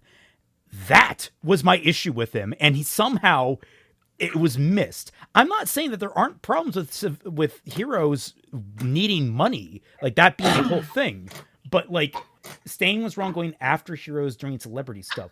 That's not what I'm saying at all. Well, I'm saying he is wrong for murdering people. I'm absolutely saying that. But what I'm saying is that Stain can and was very flawed as a character, and was also uncompromising in that if someone didn't immediately demonstrate the purest nature of being a hero, he was going to write them off and kill them, as opposed to understanding that heroes and people can grow. Yeah. Like Sane's whole thing Also, be was right a very romanticized version of heroism. Heroes were not allowed to take any kind of monetary compensation for their work, for their heroing work. They were not allowed to advocate for themselves. They were not allowed to take any kind of work because of their statuses as known celebrities in order to earn money. They weren't allowed to be anything but someone who just lived their lives in the day-to-day as regular people, and then when they saw bad things happening, they had to immediately change into their outfits and then become heroes and save things, just like they do in a lot of Western comics. That was Stain's definition of a hero, was basically Spider-Man or Superman. Yeah. Or any of those characters that are like that. Yeah, he'd hate Tony Stark or the Fantastic Four.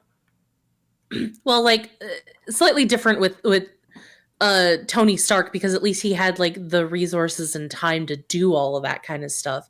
But he's saying that you're not allowed to make any money despite the fact that you're supposed to be a full-time hero, because that is the only way for anyone to be a hero, is to train professionally to become one full-time, but you're not allowed to make money from that, or else you're not pure, because the only way to be an actual hero is to be selfless and to be self-sacrificial.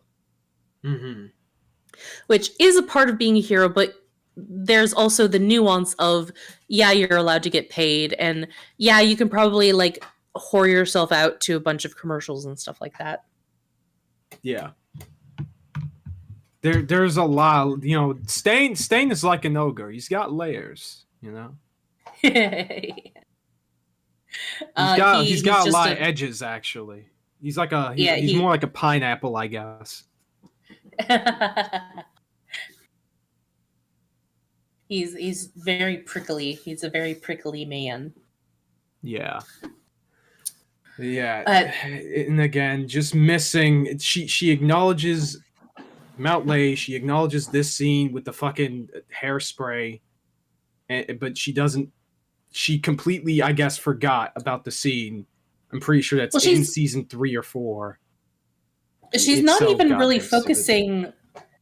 She's like narrow focusing specifically on how women are treated in this show, without looking at the greater context for why these scenes are there in the first place. Like the hairspray scene, she is saying is objectification and is to show that women are treated as beautification and sexualized objects because they're in a hairspray commercial.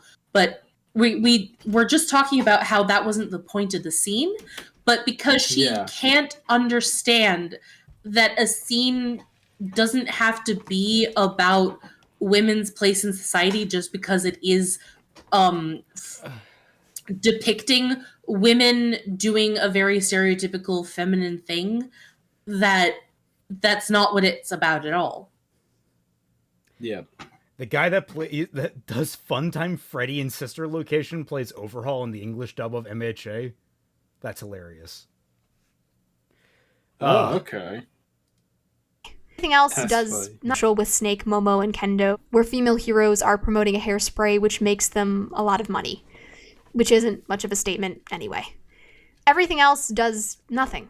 There are shows that have commented on this, with varying degrees of success, but that is not what MHA is trying to do.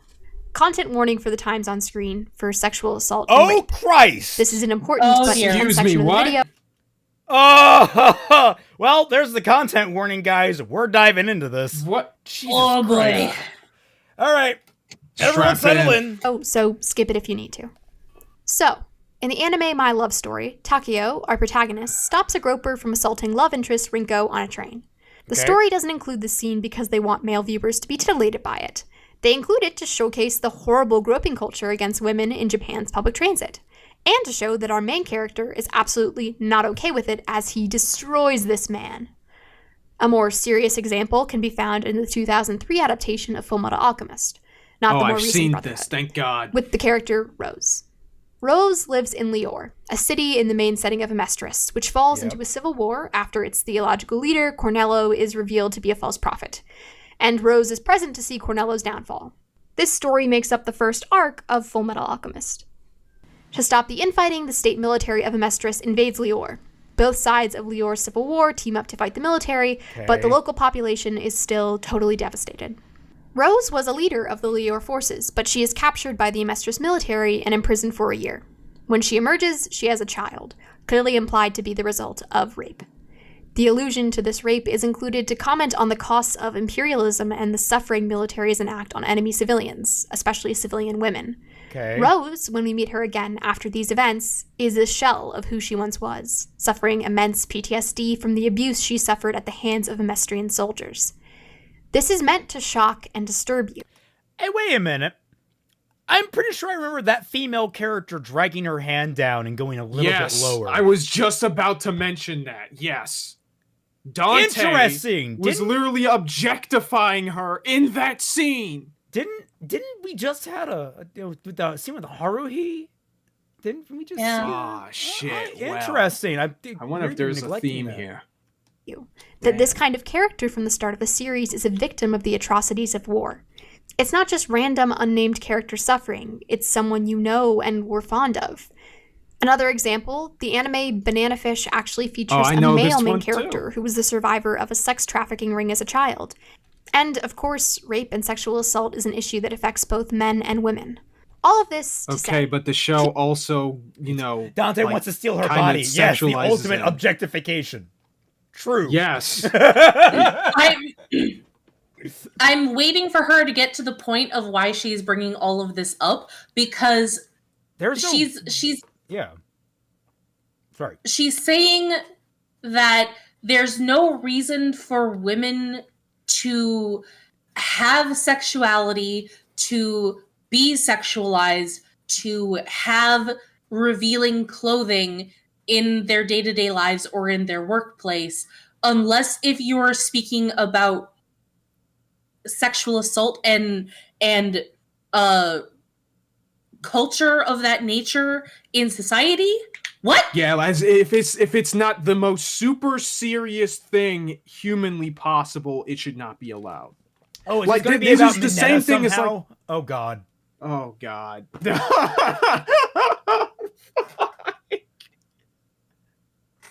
Oh yeah, get to the point, lady. That is her name, right? Yeah, lady and whatever. Yeah, lady. I feel bad calling you lady. If you ever hear it and it sounds bad, just remember I'm taking it cues from Adam from the good Metroid games. It's a nickname. It's very fond. People do write female characters in terrible situations where they are victims of... Actually, Moopa's like basically restricting displays of sexuality to only trauma, which is sexually repressed as fuck of a stance to take. Yes, Holy exactly. Shit, yes. Oh my God, yes. Sexual assault to make meaningful points about their broader story and society. And that can be done very well, as I think it is in the examples I mentioned above. It's also easy to do this poorly. See my least favorite episode of Ouran High School Host Club, episode 8, for an introduction to victim blaming, for example. But Horikoshi isn't going for this. He's not trying to comment on sexual assault or sexualization at large. That was a little... She is drowning him! The boy is replacing oxygen with water! This is a gag at his expense. Sure, he copped a feel. That's wrong. He probably should be reprimanded for this. He regularly is, because people literally Sue is borderline trying to kill him in a situation where he theoretically could be helpful. Like, quite What literally, in the it is to her absolute detriment fuck? that she is drowning this boy because he could be a valuable ally in a high-risk, life-threatening circumstance, and yet she takes so much agency and pride in herself that she is willingly making him suffocate. Yeah. Girl! Holy shit! Missy! This is again. This is the night. This is the whole freaking slippery slope, patriarchy nightmare scenario operating in full force in her brain. I mentioned this in my video. I have one, like, I actually am generally okay with Mineta. I find him kind of annoying, but I understand him, and he usually gets his comeuppance for comedic reasons, and I'm okay with that. Yes. But if Mineta Yeah. didn't get shit on at every point that he breathes and does something that isn't just standing there looking ugly, yeah, you can criticize him, and you can probably you're saying criticize that the writer. Mineta should have been allowed to grope Sue? No! And he doesn't get away with What? it. He gets punished. It's right there. He is drowning. like, for the record, I don't think drowning someone is the appropriate reaction to a simple grope. But, Really? well, I mean, dying. He might die here. Like, that's, I don't know. Cause I'm waiting. No, because a physical assault, it could warrant death. Typically, it's proportional force, and I'm trying to equate whether or not it is or not. I mean, if you I'm not waterboard saying him a that bit, like that it might doesn't be deserve alright. like this might not be proportional force to what happened. I'm okay with it though. I'm just saying, like, I want to be clear here. Like, I'm trying to like balance it against what I would think like a jury and like judge and stuff would lay down to someone who gets accused and convicted of it versus, you know what? Go ahead, girl. I don't mind. like I have a personal sense of justice that's different than what I think is like right for like in a societal. I don't fucking hell. I'm taking a deeper I was grave just here. gonna make. Yeah, you are. I was just going to make a joke about all of the bodies that I left behind every time someone touched me, and I drowned them. Mineta doesn't drown. No, So that's but what you were doing in Mexico. but no, like I'm fine with this. Like I'm fine with him drowning, like, and he doesn't die. Yeah, like I'm sorry, But also what I should a mention greater that drowning is not a affirmation. pleasant experience. Waterboarding. So I got on my case about waterboarding the other day. Yeah, I did. So I think it's only What- fair here. All right. What greater affirmation that like sexual assault isn't okay in the context of this series than this though? Yeah, like, like- it's not super uber dramatic like all the previous examples, like freaking banana fish of all fucking things. There- of course. There's literally only one instance in this anime where Mineta is not punished for his horn dogness, where it actually infringes upon someone's like safety or I guess Yeah. well-being, I should say. Because like either Yeah. he's being a horn dog in the privacy of his own room or with his friends, which is Mhm. fine. Like, I mean, it's gross, but it's fine. But and if he's being a horn dog in the presence of girls towards them, he typically gets his ass kicked. And then the only exception to this, and it's a big issue for me, is the airy one. That Yeah. is a huge fucking problem. Right. Ida gets punished for trying to stop Mineta. I'm trying to remember when that happened. It might have had different circumstances. Do you guys agree if Mineta was don't hot remember. or not, he would have limited to no complaints? That always comes up with him. That is an I think interesting there would be question. Like less if he was like a complaints. Bishonen guy, I would maybe. think there would be less complaints in the fandom about him. Maybe. I don't think it would make There- it any righter, but it would make. I would think the fandom would be much more okay with it. There have been a couple of anime that I've seen where there was a relatively attractive guy, but then like the moment that he turns out to be like a creepy guy, well, for one thing, like he starts being drawn in a much more comedic fashion, so it's kind of like, I guess, uglier. But the fact still remains is that it was an attractive guy. It turns out to be really creepy, then gets turned into a butt monkey and punished for it. I don't think anybody complains about that. I can't remember the Hot Springs episode. It wasn't in the manga, so it's not as fresh in my mind. That was during them the camp trip. Yeah, the camp trip. No, it was. It was in there. That's right. Oh, that's right. No, he does get punished. Like I can't remember who stops Ida from stopping him, because I think it might have been one of the other two. Oh yeah, it was Coda. Yeah. Well, no, it was Coda. Well, because Coda beats the shit out of him. Yes. Like Coda beats him to the punch. Yeah, he falls over into the freaking hot springs while the others were trying to grab him from below. Didn't he fall head first into Ida's head or something like that? Something like that, yeah. Yeah, probably. Little heavy, important to address. All right, moving on. On to Momo. Oh, sweet Momo. Oh, that was it. So that was literally it. That was literally it. Jesus. Sorry, what was the point of that? A Minetta bed. Yeah. Okay. Minetta's bad. Momo's quirk allows her to create objects from her exposed skin by transforming the structure of her fat cells. She has to have studied the molecular structure of any objects she creates, but she is dedicated enough to have a lot of knowledge about different objects. So, she needs a costume that exposes a lot of her skin so she can produce large objects without large sections of her body being blocked off by clothing. Thus, this design was born. What? There are a lot of things wrong with this design. From a practical standpoint, the weird boob stripes of clothing create a very narrow shape for her to create stuff. Just a sturdy bikini would have been better. Support the boobs and give you not only your whole chest, but your whole back and sides. I guess if a bikini doesn't give Momo enough breast support, pretending we're in a reality where this outfit provides any support for a hot second, she could wear something with more coverage up top that still allows her entire chest and arms and back to use her quirk. Should note later on she gets a cape, which does cover quite a bit when she's neutral. So yeah, like a sports bra. The MHA stage show came up with another solution, not using Momo's original costume, but instead using a similar design with a zipper. It's a good design. When she's done, she can re-zip and she's all supported again. I can think of many more designs, some that honestly would be sexier or more revealing, that are not this bizarre side boob thing. With Momo, there's also the aspect... It's not a side boob, that's an under boob. It's the opposite of a side boob. It's like a inner boob? Yeah, inner boob inner thing. Boob. Inverse boob. They're concave now. Jujutsu reverse technique. Or is it convex? Fuck, I can't remember which one's which. I literally see women wearing stuff like this all the time, especially in Mexico where it's hot. Yeah. And also, like, how do you think the cosplayers feel about this then?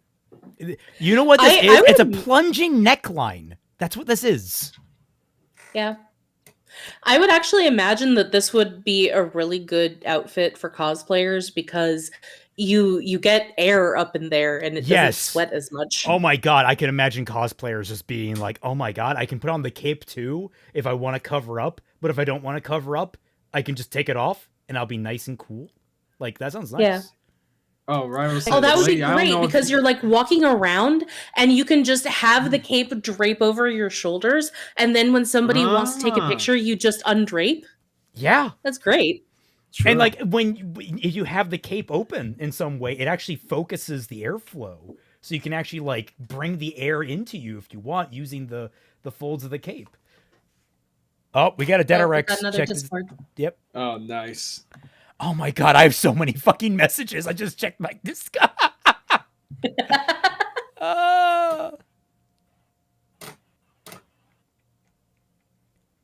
Oh, Moopa found the fat Momo edit. Wait, what the fuck? Okay, that's new. I think that this artist is kind of infamous. Yeah, it's one of those like. They did is it the same one that did the Doki Doki Literature Club one? I don't know. There was that race swap of all the Doki Doki girls, and it was horrendous. Yeah. Here, let me I'll load up Dedarex's first. Open link. Here we go. Scene. Okay. Scene. Sexist. Accurate to this video, 100%. Yes. And then the one Mupa sent of this artist that she found that did an alternative of Momo, which, yeah, can't say I'm personally a fan of this one. I mean, it is. But I mean, if they're, I'm just imagining the freaking wide meme, like the wide Putin. Is it over yet? Yeah, no. Why are her legs so wide? Yeah, that's Z Fixes. Ah. Yeah. I vaguely remember this artist and the controversies that they were in. There's so much drama going on the internet that I barely remember details or anything like that. But you know, a troll account. It's the internet. Is it really a troll account? Are we sure? Anyway, we're only halfway They only through this disappeared. video. They only disappeared after they started getting like some major flack from people for their art. So As you do. Yeah, troll accounts don't run from that kind of stuff. Yeah, no. She's 15 years old, eventually 16 in the manga. Oh. Do I find it weird and off-putting that a teenage girl, designed by an adult male author, wears this oddly impractical and revealing outfit? Yeah, I do. Everything I've discussed so far is made worse when applied to young girls, because you're presenting them as sexual objects, something to arouse not just boys, but... Okay, now play as the Hold up. Kirishima, Back the who, for the record, Kirishima could still wear armor over his exposed body and have his quirk active. He could do that. I don't know why he doesn't. It's just more protection. But he keeps his chest exposed. You gonna complain about that too? Not only that. Hold back the fuck up.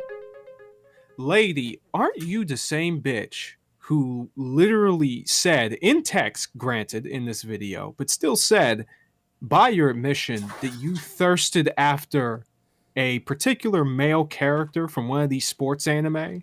And as far as I'm aware, that guy was also a fucking teenager? Ooh. Yeah. Hot meat kettle. Yeah. I remember. I remember that. But not for me.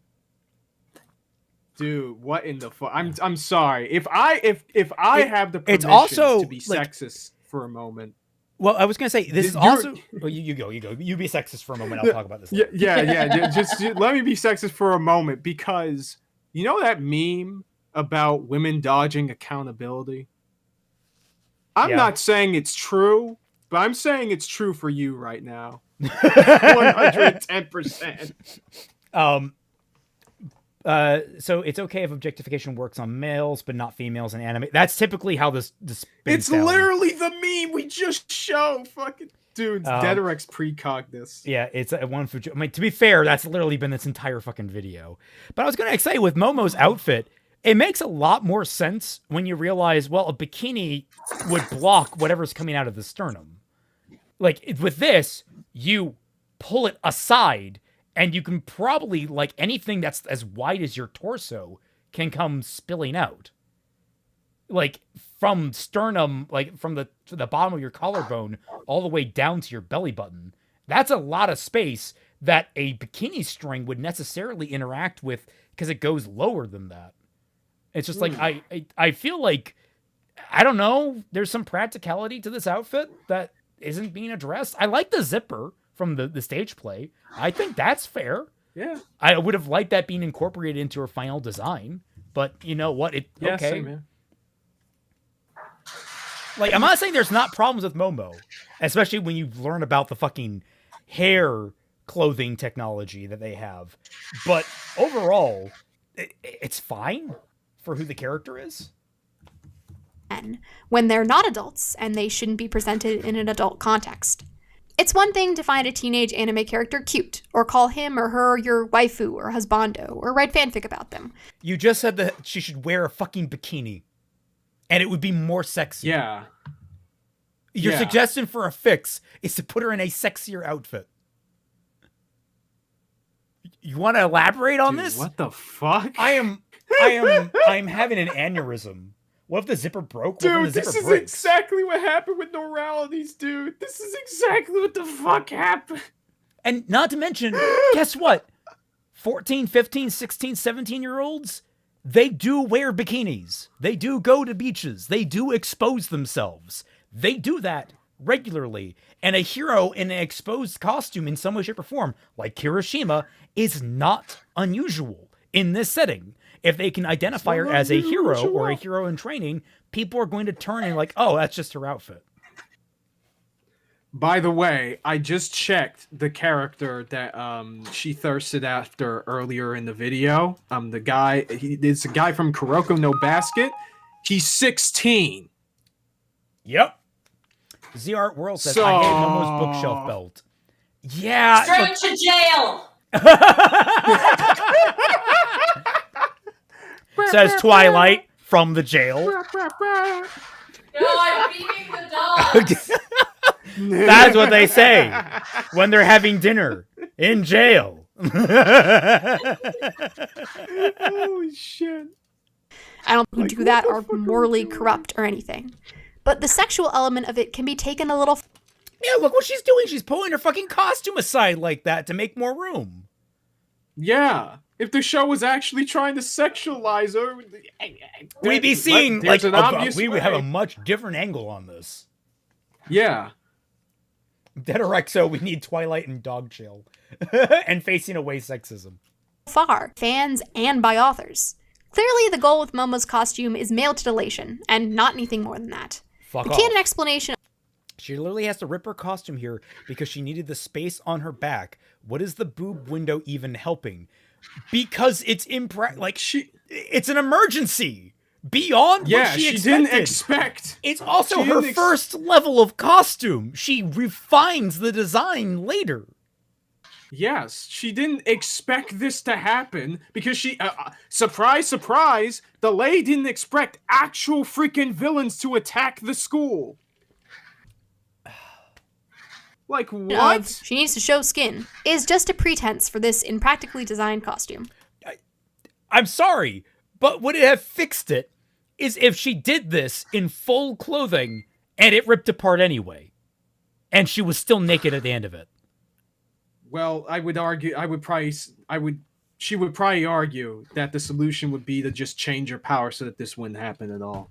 And change what's one of the most interesting things about it is the fact that she has to be able to transmute things out of her body, which limits the surface area it can come out of. It's like, that's one of the most fascinating elements to it, is you can't make anything that's bigger than you, or otherwise you have to make it in smaller components you have to assemble together. The clear solution is just have Momo wear pasties. Oh my god! Saito, I was just talking about your hentai game. Which, by the way, I need to talk to you about, man. I've got words to say. All right, I've got words about your hentai game.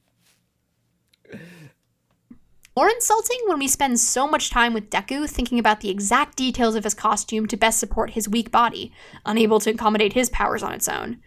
And Momo's is just skin has to be shown, so here.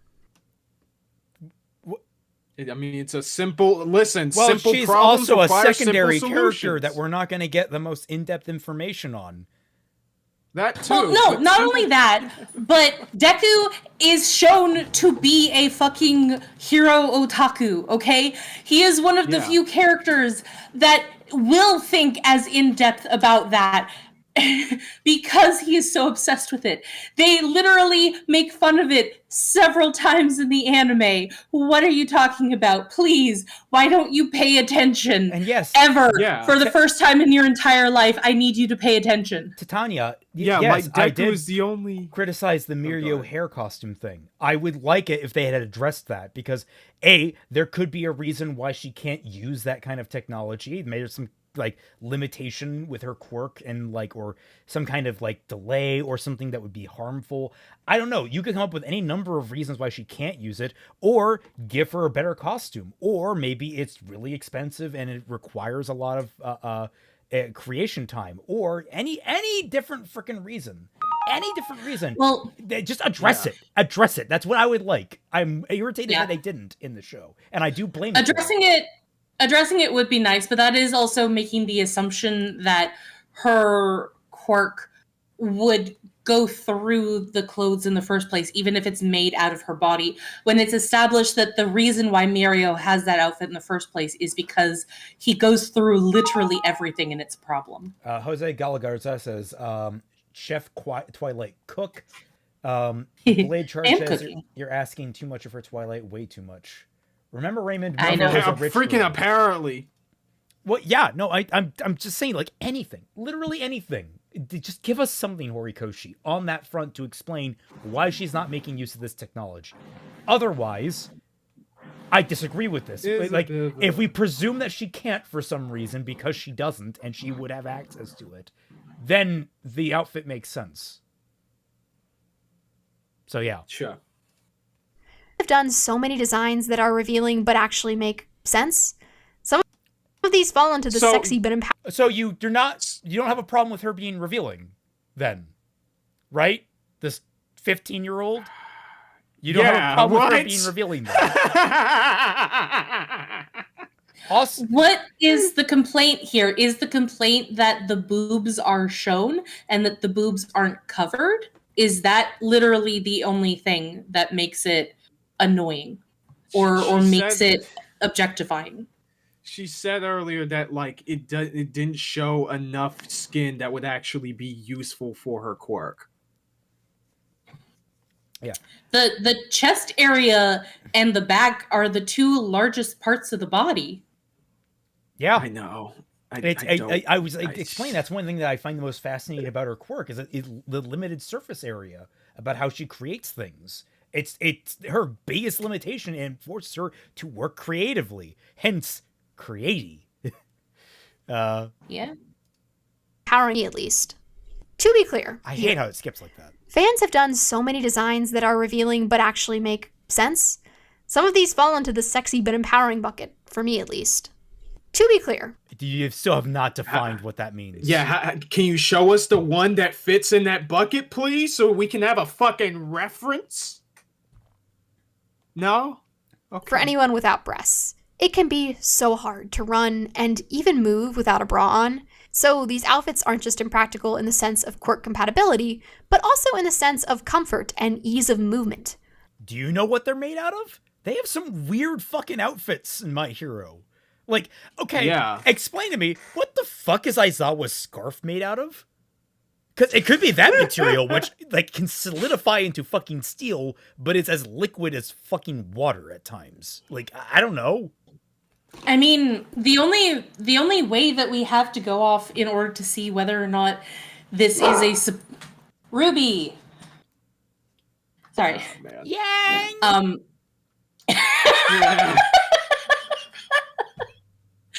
The only thing that we have to go off of to see whether or not this outfit is supportive of her breasts or not is how much they bounce.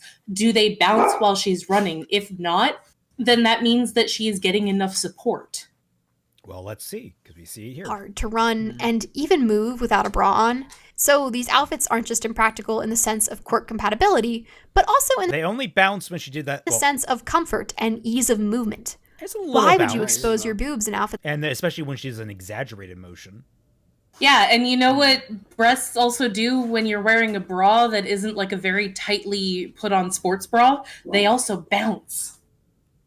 Yeah, they do. I mean, sorry. I'm not even really a boobs guy. I just like making jokes. This is just crazy. It's like the literally hinder yourself physically for no discernible reason, especially when you're a hero who is paid to run around and save people.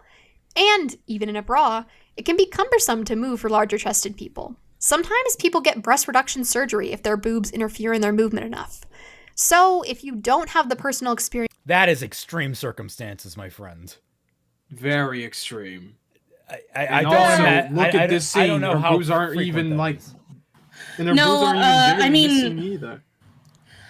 There's like breast reduction surgery isn't like the most common thing in the world, but still, even for my size, I still find that it can be difficult sometimes because there's just so much weight there. And like breast reduction surgery isn't always like the thing that you can do, because sometimes women have gotten breast reduction surgery and then the boobs just get bigger again. What kind of guy? Oh, for real? Yeah. Yes. Yeah, the size can come back.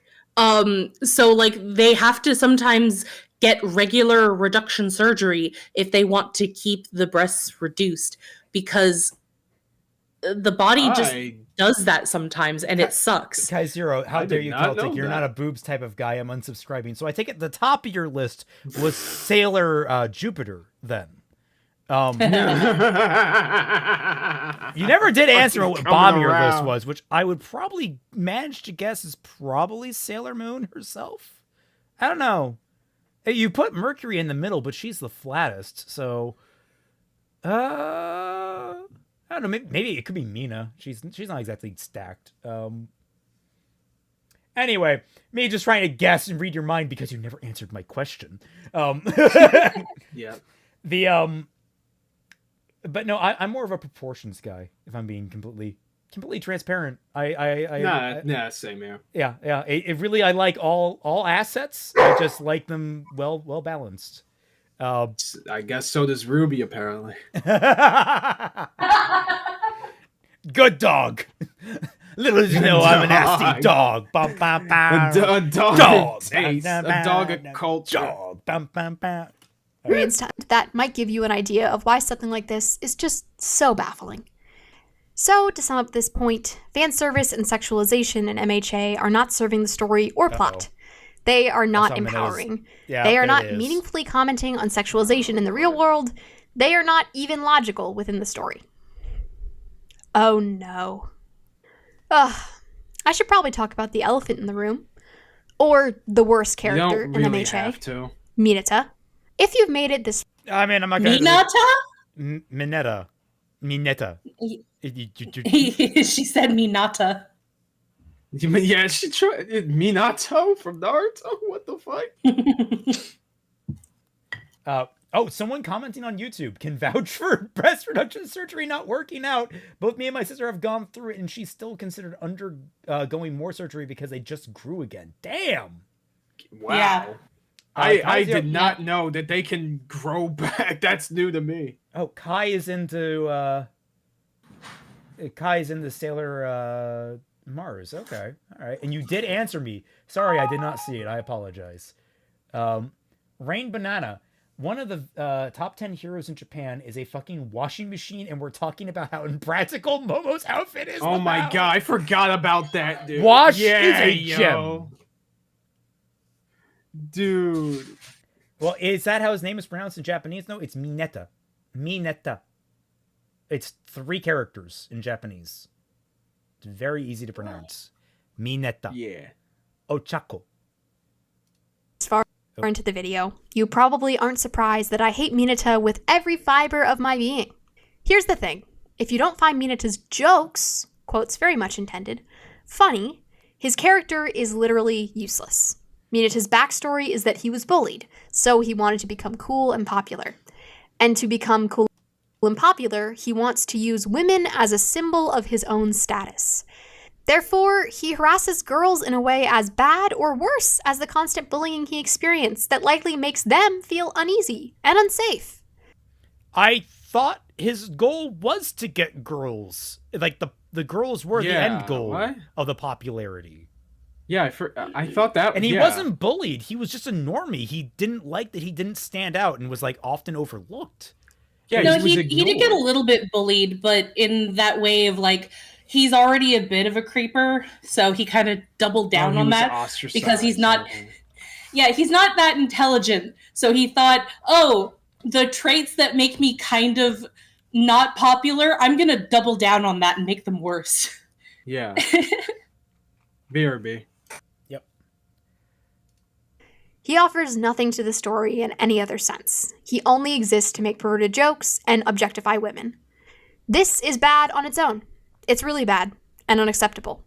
It's made worse by the fact that the good part of MHA, the super compelling story and characters, get undermined by this. If you're trying to build dramatic tension, and then this sniveling excuse for a character starts sexually harassing Momo, you are sabotaging your own story by taking all the steam out of the drama to make a terrible boob joke.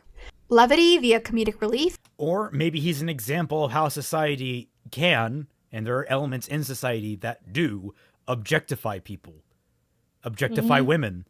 He might be the example of a sexist and get the shit kicked out of him for it. Like, that could also be a thing that they're going for here. All right? Yeah. We okay with that? Like, I mean, I think he probably should have been kicked out of UA. But they do hold him on. Like, actually, there is a part where Mina fucking slaps him in a chair and brainwashes him. And he stops being sexist after that.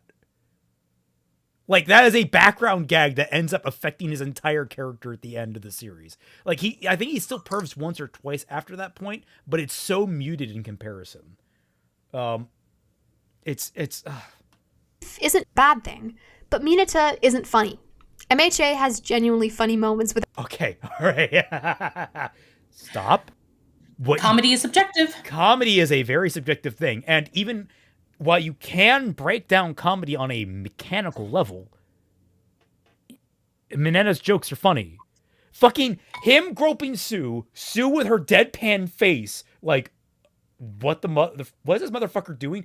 And then, without any comment from anyone, while keeping focused entirely on the situation at hand with Deku, she starts to drown him? That's fucking hilarious. Like, that was goddamn gut-busting when I first saw it. Oh, more Deaderex. Crossover. He's also implied to be bi. That is correct! That is correct. Oh. Well, actually, we got from Titan Executor as well. And I think I'm alone. All by myself. Sorry, I was bringing Ruby back in. It's okay. We got a piece of art from the Executioner, I believe his name was. The Executor. The Executor. So open that link. It is almost 10 p.m. Him while watching this video, which is a very, very impressively done Denki doing his dumb face. It's great. Oh. This girl would hate Johnny Bravo. He hits on women, but he gets beat up every time, even in the show's intro. Yeah. And then we have Deaderex of Twy in jail. Cursor, mouse cursor, there we go. Twy in jail. Twy, I think you found your new Twitter profile. Yeah. Oh, that's fantastic. I'm like a rabid animal that needs to be caged for other out. people's protection. Let me out!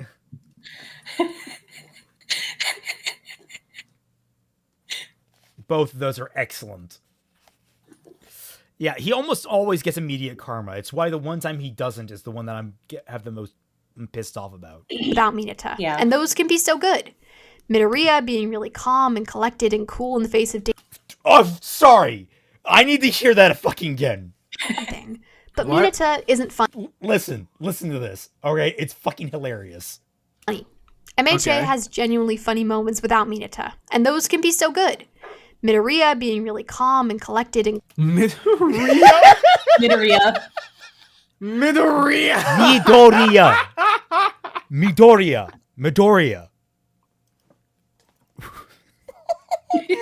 Lady, tourist! you are You fucking what? tourist! You're what in the world? Could you just not retake that? No, because I don't think she knows it was wrong. Chikorita.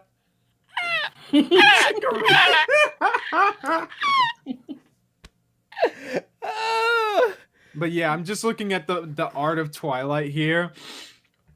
And the first thing that I like, and I'm remembering that this was in response to what I said about that Kuroko no Basket character. So I'm just imagining her doing that Naruto AI meme of saying, nah, fuck that shit. This bitch is a goddamn pedophile. Crossover says, did an AI write this video? It feels like it. I wish. Cool and danger, and then bam! Nerd mode, where he goes on an internal analysis tangent, is funny. As I'm writing, I'm wondering if I find this particularly funny because that's who I am as a person, someone who thinks way too deeply about things I'm obsessed with. But I googled MHA funny moments, and some of them were in there, so I feel justified, okay? Yes, they're Or like played for Bakugo, you. being so angry all the time, over nothing. Or Kaminari. I don't know if that's really played for comedy, as he's just an asshole. I guess it is sometimes played for funny, but sometimes he's just... It is played for laughs half of the time. Yeah. Getting zapped. Or Momo, being clueless about how rich she is. Or... I cannot stop twinkling. There's funny stuff that has nothing to do with harassing the young women of the cast. Let's take a look at some of Minata's greatest hits, shall we? And by that, I mean moments in which I desired to whack myself in the face so I no longer had to watch him on screen. They are so constant whenever he appears that I'll do just a few. When he groped Sue in the USJ attack, when he And then is drowned. groped Momo in the Yep. beginning of the sports festival. And you can clearly see he has had the shit kicked out of him. And, like... Yeah.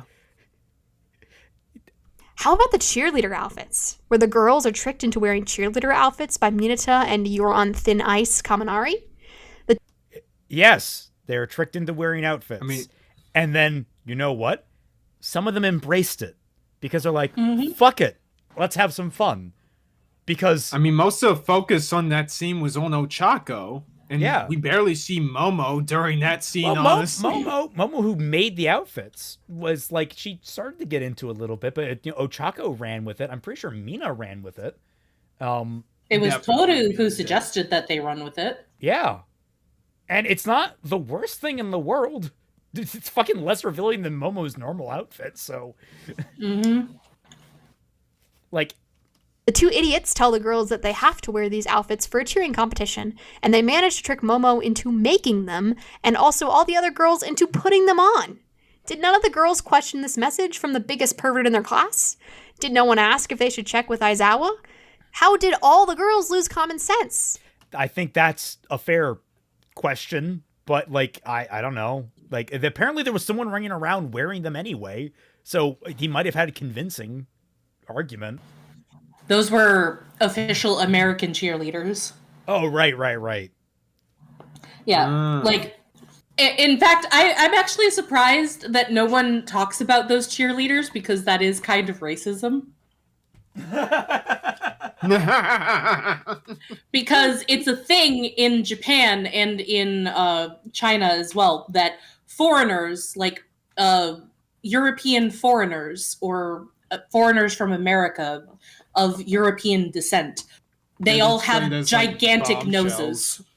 Yep. No, they Oh, have that gigantic too. noses. It's true. And We what all did every single one of those cheerleaders have? gigantic noses. Exactly. They were all supposed to be American, yeah. The schnoz. Momo asks, why am I always following? Question this message from the biggest pervert in their class?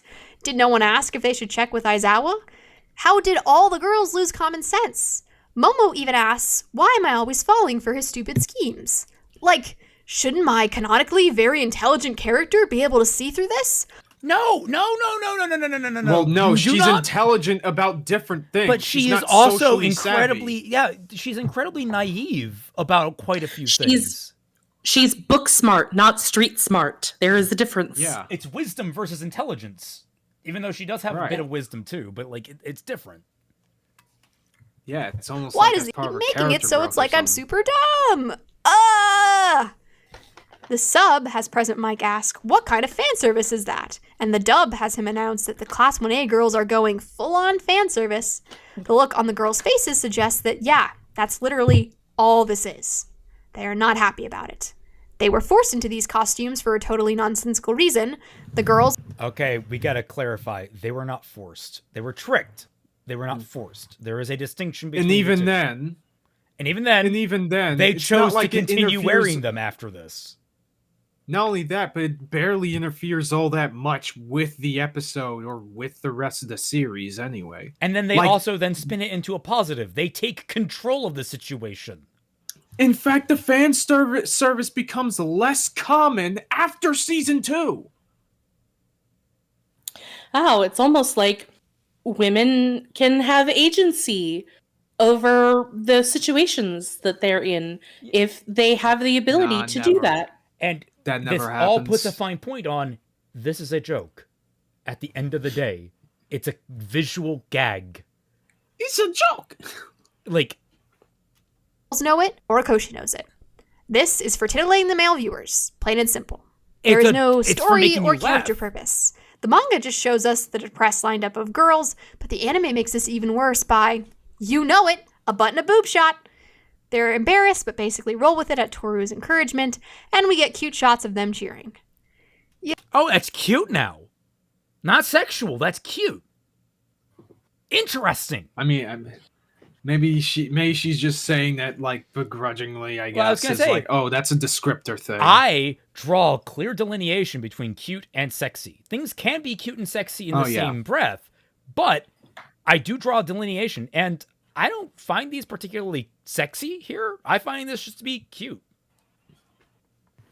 And I don't think that's the It's end of it. almost like the concept of kawaii is a really big thing in Japan, and not everything is for sexual titillation. Some things can just be for kawaii, and cheerleading outfits are considered kawaii. Yeah. Yep. Yay! You know it, a butt and a boob shot.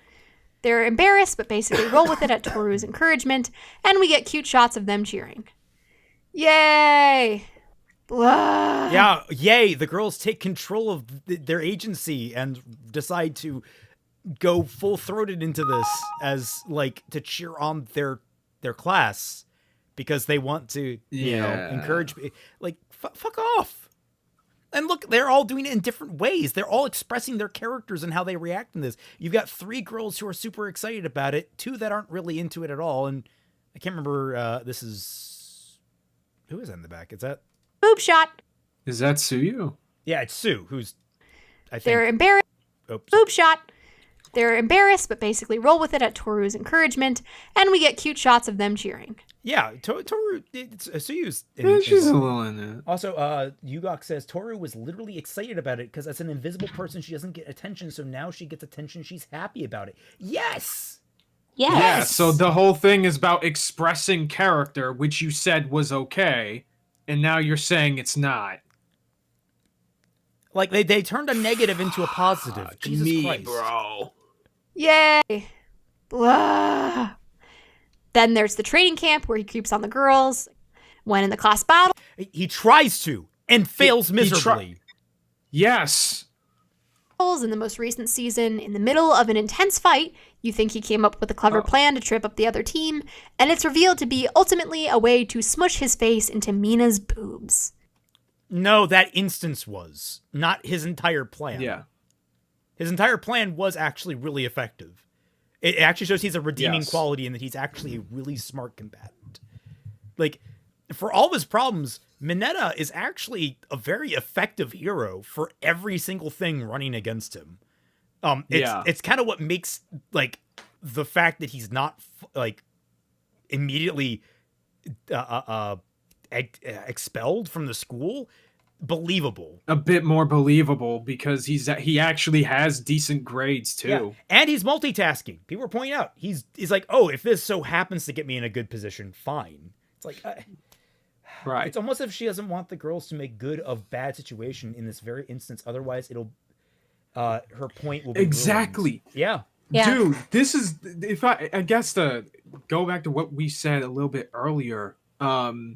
This kind of perpetuates a really bad stereotype when it comes to female sexualization, where the only time that sexualization can be expressed or accepted or seen as empowering in any way is just in response to trauma or extreme situations, which most people are not going to be It in also- those situations. It's unfair. It's also really demeaning in that, like, okay, so women can't make the best of a bad situation. Like they can't like embrace the thing that happened to them in order to try and improve their situation in some way, shape, or form to make life more better for themselves and everyone around them. Like I No, know they got to be victims all the They have time. to be did Twi just bark? Yes. She's very angry at this video. Yes. And someone says, yeah, and then immediately after this, he gets flung by Mina and punched in the gut. So, yeah. It's almost as if she misses the point that the punchline of the jokes is Mineta himself getting injured. Yeah. Yeah. Now, are you ready for the worst one? The one that is totally inexcusable? The Airy. one that if you're leaving Gonna me be an airy. angry comment that I simply do not understand the humor, Wait, you're going to no. have to stop and look me in the eyes and tell me is okay? Aries season 5. When I mean, Mineta you meets still Aerie, don't. Oh, here it is. Aerie, sweet 6-year-old Aerie, So the she has first season thing 5. he says is, I can't wait to see how you look in 10 years. Yep. No. I look at this scene, and I lose it. People love to say, he's just a teenage boy with hormones, what's your problem?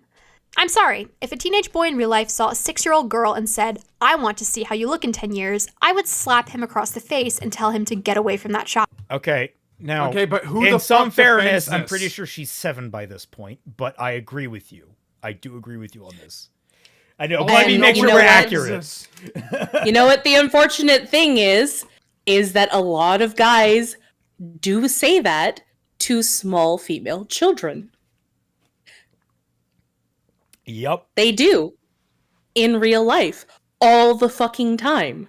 It's fucking weird.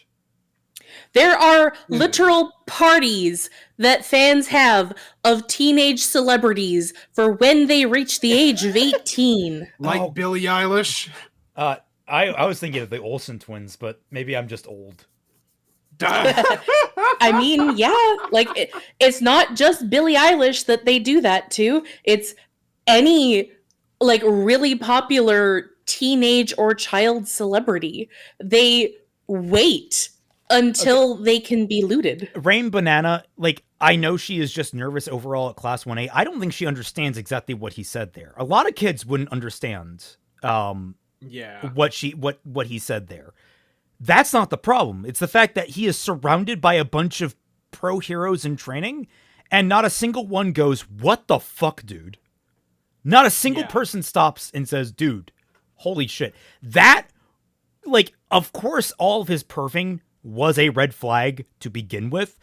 That was the biggest fucking red flag you could ever fire across the port bow out of a fucking cannon. All right? Yeah. And that should have been addressed immediately. He should have been sent to fucking Aizawa to be tortured. Like that he should have been strapped into the feather machine at Sir Night Eyes thing. For that comment. It is inexcusable, and I'm actually with her on this point. This is a horrible, horrible thing that he should have gotten fucking reprimanded for. Harsh. Yeah. And the fact that he didn't get any kind of comedic comeuppance for that is the reason why we take exception to that as not a joke, as opposed to all of the other times that he's a perv, because those are jokes. That is the difference. I've looked into Yeah, three and different. I've for the record, guys, this goes between both versions of the manga. The English is accurate within the intent of the scene. In fact, it may actually be worse in the English, but it may be worse in the Japanese.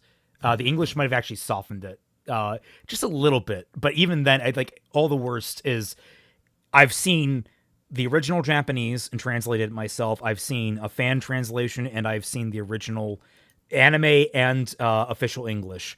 It is as bad across all the translations that I've seen.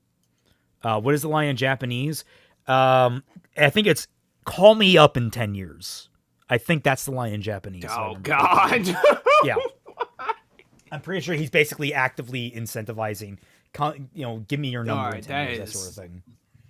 Which is worse than the English, but only by, that's worse. It is worse by degrees, but both are awful. Yeah, For the record, but who in he the would be absolute 25, fuck she would be defends 17. this? No, I don't think anyone defends this. I hope not. Yeah, no freaking shot. And parent or guardian, their son is atrocious and needs serious help. What is wrong with you if your first instinct when meeting a 6-year-old is to sexualize her? To say you can't wait for her to become a sexual object you can dehumanize like every other female character? Girls are not sexual objects for your pleasure. The worst part is Mirio makes a weird joke with his butt here that could have been the main joke. But no, we get that line from Mineta completely unnecessarily. And to zoom out, the biggest issue there is the fact that he is not reprimanded for it. Like, I actually would believe that he would make that joke. I think it's disgusting, and I think that would be like, you could have an entire side gag where he is getting fucking dressed down by someone, and we do get it later with Mina, but like, I would literally want Aizawa on his ass for that. Like, Mineta gets so much flack, and he gets tied up and punished in so many ways that Raymond didn't even count all of them during our watch through. I had to point some of them out to him. Yeah, for the record, when I went back through My Hero Academia, when I went through it in the manga, I made note of every single instance where I said fuck Mineta, because I do not like Mineta. Yeah. Like, he's a fine character. He is a bearable character to me. I should say that. I can't remember. I never managed to find the total because, like, I stopped counting them after a while. Because it just, whenever he appeared, I just wrote down fuck Mineta, and I don't know if that's really fair. But yeah, at the end of the day, no, but those will be your last words in your deathbed, Raymond. That's not even a count for like how many times Mineta is being shitty. It's just how many times does he appear? Basically. That's how much I don't like him, but I understand his place in the story, and I do appreciate the shit getting kicked out of him. Absolutely. It's not Jinta that said this. It's Horikoshi, the author, who made the choice to write a line that sexualizes a 6-year-old. Even for Mineta, this is a truly terrible line of dialogue. This was a distinct choice made, and I find that deeply upsetting. If you have been screaming that fiction is... Okay, you need to, like, you could actually go further with this, because Horikoshi has said things, and I've mentioned this, has said things to the effect that he has self-inserted through Mineta to something like that before.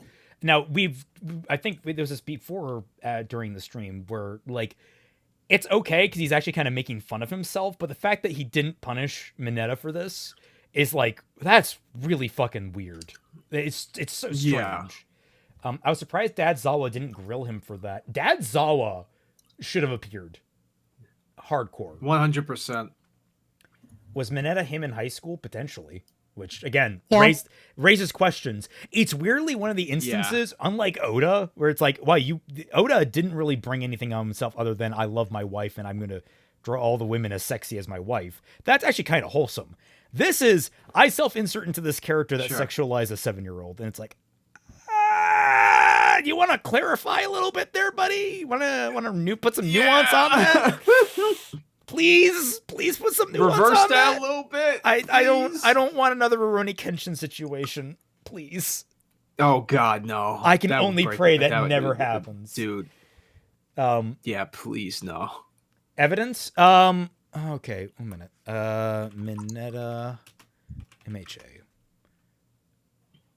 By the way, I'm just having some Raisin Bran cereal while we've been talking about this. Which is very ironic because Grape Kid over here. Can I please click on this? Okay, open image in new tab. Characters are really solid. I myself am quite dirty, so drawing him is fun, but there are people who don't like perverted characters that much, so it's hard finding that balance. I received a number of letters asking how on earth he managed to pass the entrance exam. So I'll take this chance to explain it. First, as Izuku himself, his quirk is actually quite strong. Remember that the rules of the entrance exam, blah, blah, blah, blah. So I think it was the line, I myself am quite dirty, so drawing him is fun. There were different translations of that that came out. I don't know if this is the official one or not. So it could it could be a mistranslation and misunderstanding on my part. Horikoshi has said that he puts his personality into every single one of his characters. So literally all of his characters are in some way a small facet of himself and therefore self-inserts. I'm reading So it's not a just fan Mineta. translated one. There is a difference. Like, and trust me, some of the fan translations get more accurate than the English ones, the official ones. Yeah. Not always. We found that out. What you say is... Oh, sorry. I just said, like, we found that out when he was working on his first MHA video. Yeah. Right. But yeah, yeah, if what you say is true about this Twi, then that, like, this makes it even more freaking it makes even more sketch towards this lady's point, because it's obviously an over exaggeration. I do agree that, like, the joke was done bad because there wasn't a consequence for it, unlike the other ones. But, like, we're really reaching. That's now. actually where I find the issue. I don't think it's actually a joke. I think it's just a comment he makes. There is no punchline to the joke. It's just an offhand comment he makes and no one reacts to. It's there was no pause for comedic effect either. Like, no laugh track pause or anything like that. It's really really weird. Like when Spinner said the Japanese words for "and others" and "friends" chapter that the only fan translation got right. I think so. There's other translations, like how Spinner, there are translation issues in the official about, like, heteromorphs. That's an issue. The one that really gets me is the fact that they completely scrubbed from the official English reference to there being quirkless pro heroes at some point in the distant past.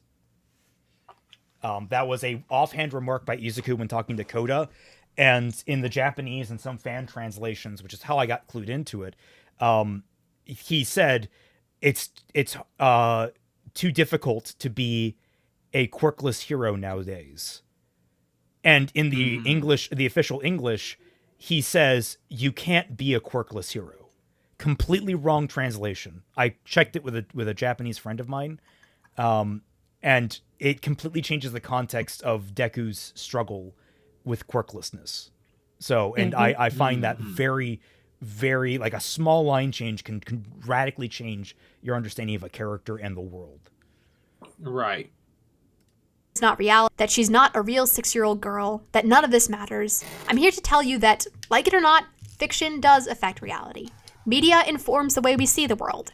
It's not that someone watches this scene, an MHA, and thinks affirmatively that, yes, now it's okay to hit on 6-year-olds. Nothing is that simple or obvious. It's watching anime, and TV, and movies, reading books, reading comics, where women and girls are again and again and again and again presented as sexual objects for men, that even subconsciously, men begin to think of real life. Oh wow, women look at all in that those way as guys well. in the pool. Okay. Yeah, that too. But, like, this, okay, I gotta go off at this argument because Yeah, use the restroom. Go ahead.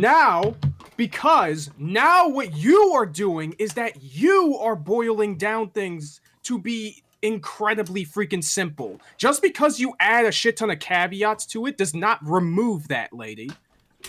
Because there are other aspects of people's lives that may be, protective factors to prevent people from actually going off the deep end and internalizing these weird attitudes from the media that they watch. Okay? It's about having a good freaking parenting, a good upbringing, decent parents that actually teach you right from wrong, decent schooling, or at least half decent ones that actually teach you sex ed. It's about having, fair friends and role models. It has to do with a bunch of different aspects that influence how somebody turns out the way that they do, and most importantly, how they treat fucking women. Okay? Like, media affects reality only so far as we ourselves allow it to. If I look at somebody who, watches Dragon Ball and sees a Master Roshi joke and thinks it's funny, and somewhere down the line they end up, pulling a Rurouni Kenshin author and stashes a bunch of disk drives of fucking child stuff. It's crazy.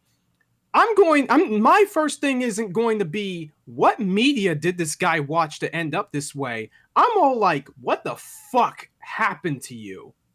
Where did everything just go wrong to where you ended up like this? And even to a smaller scale, if you just mistreat women or hold sexist thoughts about them and you don't get that educated out of you or taught at you, or you even talk to another human being, there's something wrong there. That barely has anything to do with the fiction that you watch. Again, so far as you allow it and so far as you are susceptible to it. That is on you. It is not up to the freaking media, especially ones like MHA, which aren't necessarily trying to teach you something specific like that, to raise your fucking kids and the freaking sanitize itself for those people. It's insane. So, yeah. What the main issue that I'm having with this is that people who think like this and talk like this always emphasize that media is incredibly important because it influences how we view society and all of this kind of stuff. But like, where do we get instances of when media affects reality? Because I do have a couple of examples, but the way that these people talk act as though it's something that affects you every single day, that media is basically just our teachers, in that we need to have media act a certain way and be portrayed in a certain way because it is literally our babysitters and literally our parents, literally our teachers, and that it will shape society. Nothing else can affect society and culture but media, and not as a reflection of how our society and our culture is already. That is the problem. This is the exact kind of bullshit that made it so that like kids nowadays are being raised on freaking TikTok because everybody's too freaking lazy to raise them right, or to occupy their time, or they're too busy. Yugok says, not to excuse a creepy line, but it's unfortunately rather common for older women even to tell that kind of line to young boys. Yes, that is also happen. true. That is also wrong. Like, and if this position were switched, and it were a 15, 16-year-old woman, like say Mina, telling Coda, hey, give me your digits in 10 years. I'd be It'll like, be seen what as cute. The fuck? It'll be seen as cute, though, by the audience. Yeah, a majority of the audience will find that cute. Yeah, to a certain extent, it will be, especially because older women being creepy to young boys isn't seen as that bad in our society. Absolutely not, and that's a problem. Yeah, it is a major problem, especially because we see time and time again a whole bunch of these teachers getting put into jail because they did things with their students, their male students. Someone brings a bunch of you in the chat are shoe on head fans. Y'all know what we talking about. I'm a Cyclops. Just pointed out. Where's the outrage about the pussycat? Which one was it? Was it Pixie Bob? Oh yeah, Pixie Bob, who constantly hit on all 4 of the young male students. Like she was, that woman was down bad, and honestly, she had to be dragged off, but she didn't get anywhere near the punishment that Mineta does. Why did she not mention that? Double standards. Double standards. I think with her, the joke was Japanese society in particular is very nasty towards any kind of woman who hasn't already had a child at the age of 21. I mean, that's true. Damn. But also, if we have a 30-year-old woman hitting on a 16-year-old boy, we're asking some questions. Oh yeah. No, I'm not trying to defend her for that or anything like that. It's just the majority of the jokes with her is that she is afraid that she is going to be seen as a weirdo in Japanese society because she is an older woman who has never had a lover before. Yeah, and she's kind of getting desperate. Yeah, and it's I appreciate that nuance to it. But yeah, it doesn't excuse her, but it's like it adds, there's an extra level to that joke. It's like these are all jokes. The only one that's not a joke is the one that I have the biggest issue with, because it's not a joke. And I'm agreeing with her on this one, but it's like, God, lady, you've hit literally one target this entire fucking stream. Yes. Yeah. You have not And earned this. I do want to talk a little bit more about like what she was saying about how it's everywhere in media. And I do agree with her on that. It is unfortunately very common to sexualize women in a lot of media, whether it be books, TV shows, movies, what have you. It is unfortunately all too common in society around the world to just treat women as objects. That doesn't mean, though, that every single instance of a woman showing off her body or having her body showed off to the audience is necessarily objectification, which is the main thing that we have been arguing against this entire time. Titania, I'm not ignoring you. You got lost in the scuffle. I'm sorry. There's someone that added me, and so I could see it more immediately. I apologize. I'm not trying to ignore anyone. There's a lot of chat to look at. There is, and y'all been pretty active. I'm loving this. This is great. But like, you know what would be the solution for that? Number one, incentivize, may not force or anything, of course, but incentivize, different writers to maybe diversify, I guess, their sexualization, for lack of a better term. That's number one on like a smaller point. And number two, how about we fix the things that are actually wrong with society and their in the way that they portray women on a larger scale, and then we can focus on the media. Leo, were you calling Critter creepy? She's just wiggling back there. She's chilling out. Yeah, having a piece of cake. I didn't take away her cake. She deserves more. 100%. Anyway, let's continue this. We're running up on time, so I gotta. Yeah. No, that's fair. It is a pervasive and constant barrage of implicit and explicit messages telling men and women that this is how women should be presented. MHA, through all I have mentioned, is contributing to this. Okay, so that was all my first point. 20 minutes of talking about sexualizing women. Okay, great. I'm glad that's done. About the male gaze. Yeah, for real. I still have a second point. Don't worry. It's a bit shorter. But I feel as strongly about it.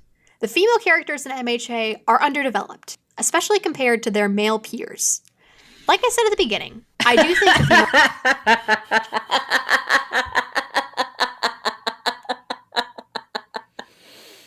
the Where are we doing? How? Do we want to go percentage-wise, the development these characters get versus everyone else? Look, lady, I understand that you have a hard time understanding demographics, but I promise you, if this story was geared towards women, they would get a lot more development. But because it is a shonen made for boys, where the main characters are all boys except for one, all of them get a very large amount of character development compared to side characters. That's how storytelling works. Ochako is the main female character and the main of the group, and she gets a lot of character development and a lot for her character arcs. Because she is a main character. Is she as prominent as Deku? No, because she is not the main character. She is still a main character.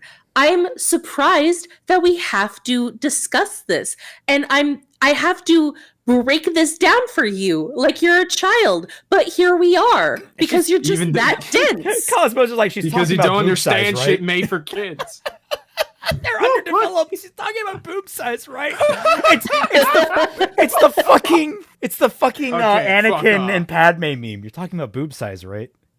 You're talking about Oh boob my size, lord. right? Boob size, right? It's like you don't know what you're talking about, you idiot. Oh. Female characters are better in MHA than a lot of shonen, but it's still not great. You need to qualify that. Let's look at Yurakaka. She is What? What? You're I'm sorry, what? Are you Uraraka? Uraraka. Wait. Let me hear that again. I'm sorry. I'm pretty sure I heard like 5 U's in there. at the beginning. I do think the female characters are better in MHA than a lot of shonen, but it's still not great. Let's look at Yurakaka. Yurakaka. Pregnant. Am I pregnant? Am I That sounds like a Pregante? Pokemon name. That sounds like a fucking Rada Pokemon, rada. bro. Oh. You know, when I know nothing said that this video was going to be a treat, I did not expect this. Holy shit. Me neither, dog. This is insane. She is a great friend to Deku and has a really incredible arc at the start of Season 2 during the sports festival. A fight that outlines anti-feminist shonen tropes and rebukes them. Yurakaka is fighting Bakugo, who is... Stop it! It's intentional! I was right! She's a tourist! I find it amazing that she made this video about sexism in MHA and she can't even get the fucking women's names right. She can't get anyone's names right. Yeah, isn't that kind of sex? No, she got Well, I guess Bakugo's it's not name right. sexist. Oh. Oh, Yeah, shit. Oh. Huh. Interesting. Well, I wonder... clearly the film, and the crowd boos you during the sports festival. A fight that outlines anti-feminist shonen tropes and rebukes them. Yurakaka is fighting Bakugo, who is clearly the favorite to win, and the crowd boos Bakugo for not going easy on Yurakaka, toying with her, a poor little girl who got a rough draw going up against him. Present Mike even chides Bakugo for going all out. However, Aizawa as a commentator calls out the crowd for their own sexism in not treating Yurakaka as a serious opponent Yeah, for Bakugo. that's a great moment. Bakugo was actually Yeah. taking her quite seriously, not letting his guard down at all. Exactly what I Although was she thinking, eventually switch back. loses, she puts up a remarkable fight, and Bakugo even seems excited about it. Afterwards, he learns her name, an honor not many of the extras in Class 1A have because Bakugo is, kinda terrible. Don't worry, I love him. Yep. When he returns to the stands with his other classmates, Kaminari reprimands him for fighting such a frail girl, probably 'cause she but ships Bakugo Aizawa, just too. notes there was nothing frail about her. Bakugo Katsuki? Feminist icon? No, not at all. But Okay, it is... you even No, said he the is. whole name correct. This has to be on perfect. No, On I was purpose. gonna say This has to be on Bakugo purpose. is absolutely a feminist icon. He treats everyone equally. 100%. Yeah. This boy is said these equally hands terrible is to E everyone. for everyone. You These got- hands is E for everybody. The hammer of justice is unisex. Yeah, yo. Yugok says, this show hammer has of justice. had 7 seasons. How do you flub character names after all? To be fair, I think she's only seen up So through season season 5. Because But season even 5 then- is where the Oh yeah, the Aries group changes, right? training thing. Yeah. She Okay. said spoilers for season 4. So Well, but I could easily see someone like this being like, "Oh, spoilers up to this point," kind of thing. yeah. It is a really good scene. What's so remarkable about this is how aware Horikoshi seems to be of the typical shonen narrative tropes, where even strong female characters are still treated as fragile or diminished in the eyes of the narrative for their gender. How he actively subverts this in that fight. And then Urza Well, in Fairy I don't- Tail is considered the strongest person in the entire fucking guild. I've only seen 1 season of that show, and I know that Yep. no one fucking... Everyone takes their fucking gloves off whenever she enters a goddamn room. And she is easily Yep. the most sexualized character in that fucking show, which is impressive. So, Yeah. shut up about this. Honest to God, like, it is so fucking insane. And by the way, you're only focusing on super popular shonen shows as well. What about shows that don't sexualize their female characters at all or all that much? I- oh. Like World Trigger, like Gash Bell. In fact, in Gash Bell, the male characters kind of get weirdly I thought sexual Gildarts a was the lot strongest more. affiliate. I know that she was up there. Like, she's like the most powerful active member. I'm pretty sure. Or Like, at least one of them. Yeah. I know that people fucking fear the fuck out of her. Yeah. Just doesn't do much with Yurakaka or all his female characters for the rest of the series. I'm For the slightly rest of the exaggerating, series. but the only character development Yurakaka has had since the sports festival is realizing she has a crush on Deku and being super flustered about it. She declares that she's setting aside her feelings. No. She decides, oh, you know, the one thing that I really failed to do right in the sports festival was hand-to-hand combat. I'm going to go learn fucking hand-to-hand combat to improve myself, which is completely against what I was as a character. But you know why she does it? Guess what? We learn that she never wants to use her quirk to harm people. It's a stepping stone in her developing her own moral fucking paradigm. And it's great. Yeah. Now, am I saying that, like, freaking, you know, Uraraka's development is solid? I mean, for the most part, it is. But there are some things that I thought could have been done better. But this is just ridiculous. She's not allowed to get inspired by the main character, which is a huge point in Deku's character as well. Really? No, is that such a bad thing? There's a thing with a lot of people these days that says that if it's like hyper The war was season 6, by the way, guys. Excuse me. It's like the Bechdel test, but on steroids. Oh, where in the Bechdel test, normally women can't interact, have a conversation, or anything like that, at least one time without it being focused on a male character. With this, they put the Bechdel test on steroids so that they can't be influenced whatsoever by men, but instead of only it being one scene, it's at all, ever, in any scene. They have to be completely devoid of interacting with men in their entirety. It's so fucking stupid. And not to mention that Ochako inspires Deku back multiple times. Mm-hmm. Yeah. Things to focus on a hero, but she still seems pretty distracted by it. And she hasn't had much of a role in events since then. She had a good moment leaping into the fray with Deku in the class battles in recent episodes, but aside from that, not much. I consulted a friend who has read the manga, I'm in anime only, asking if perhaps she gets more involved in a later arc, and she just looked at me and told me that the sidelining gets worse. Now, she also said that pretty much the entirety of Class 1A gets sidelined, so it's not just Uraraka or female characters getting that treatment, but she added that there are new female characters who get very brief badass moments before getting totally sidelined.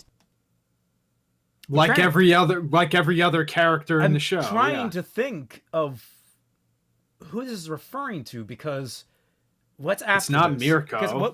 Because Mirko is season very 4 relevant. was the joint training arc here, right? Or was that season 5? Yes. 4 was overhaul, then it was licensing, then 5... No, it wasn't... was joint training before or after licensing? I'm pretty sure overhaul was after the licensing, and then after that is the concert, like the school licensing... festival arc. Oh. Why did this suddenly do that? That was weird. Or in... Okay. So licensing, then overhaul, then festival? Yeah. Yes. And then joint training arc. Yes. Then it was MVA. Then it was of course the war. Yeah. The start of the war. Because I refuse to call that a war arc, I call it a battle arc. I'm pedantic. It's a battle arc. It's a battle arc because the whole thing is a war. So I'm trying to think of who she's referring to. I guess Star and Stripe maybe around this time. let's see. This video was made in 2021. I wonder what chapter was out around that time. I don't know, but like they get there's major Mirko focus was during pretty. during the well, I guess Mirko, I guess Star and Stripe, but no, Class A1 1A are all involved in taking down Gigantomachia and the stuff during the PLF arc. True. Like, Curious, I guess, but she's a side character that just gets sidelined again. And But we're also but most focusing importantly, on, Toga is Toga's pretty there. focused on. Yeah, Toga gets a huge Yeah. amount of focus in that arc, and in the PLF arc, and Ochako Yes. in the PLF arc.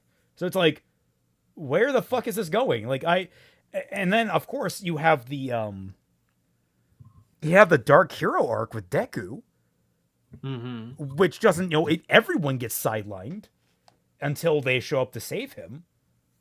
Characters would be And Mirko, Lane Star, and Nagant showed Nagant. up. Yeah, and the shame of them that all of those play massive roles in the finale.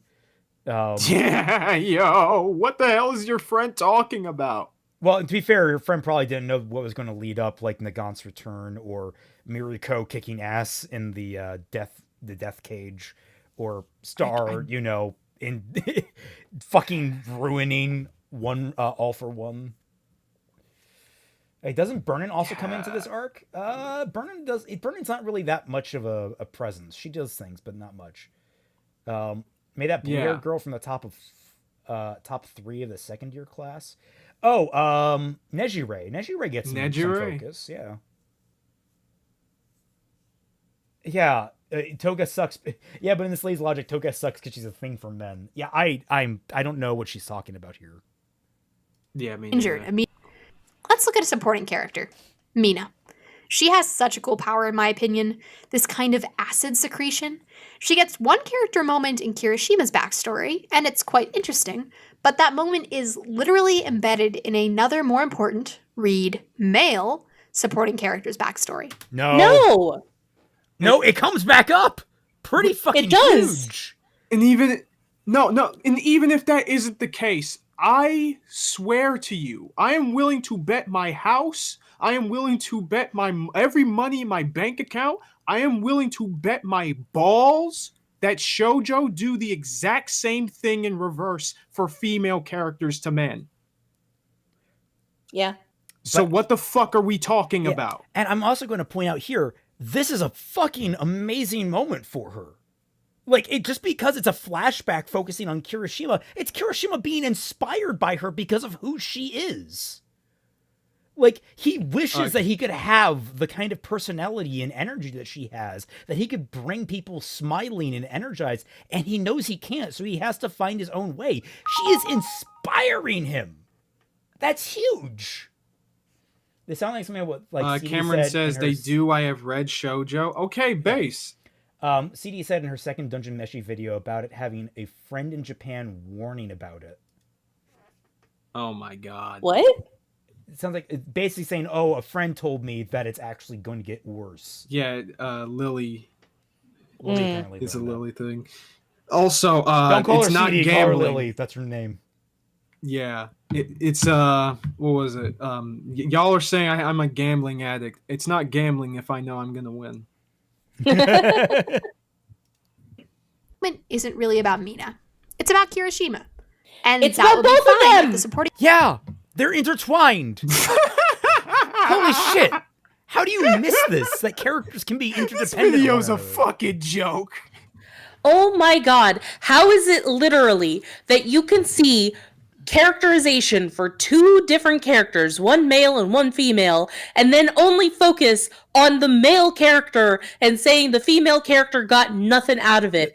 The male character that's like, oh This my show's god, she is sexist. so fucking Get the awesome. I fuck wish outta here. that I was as cool as her.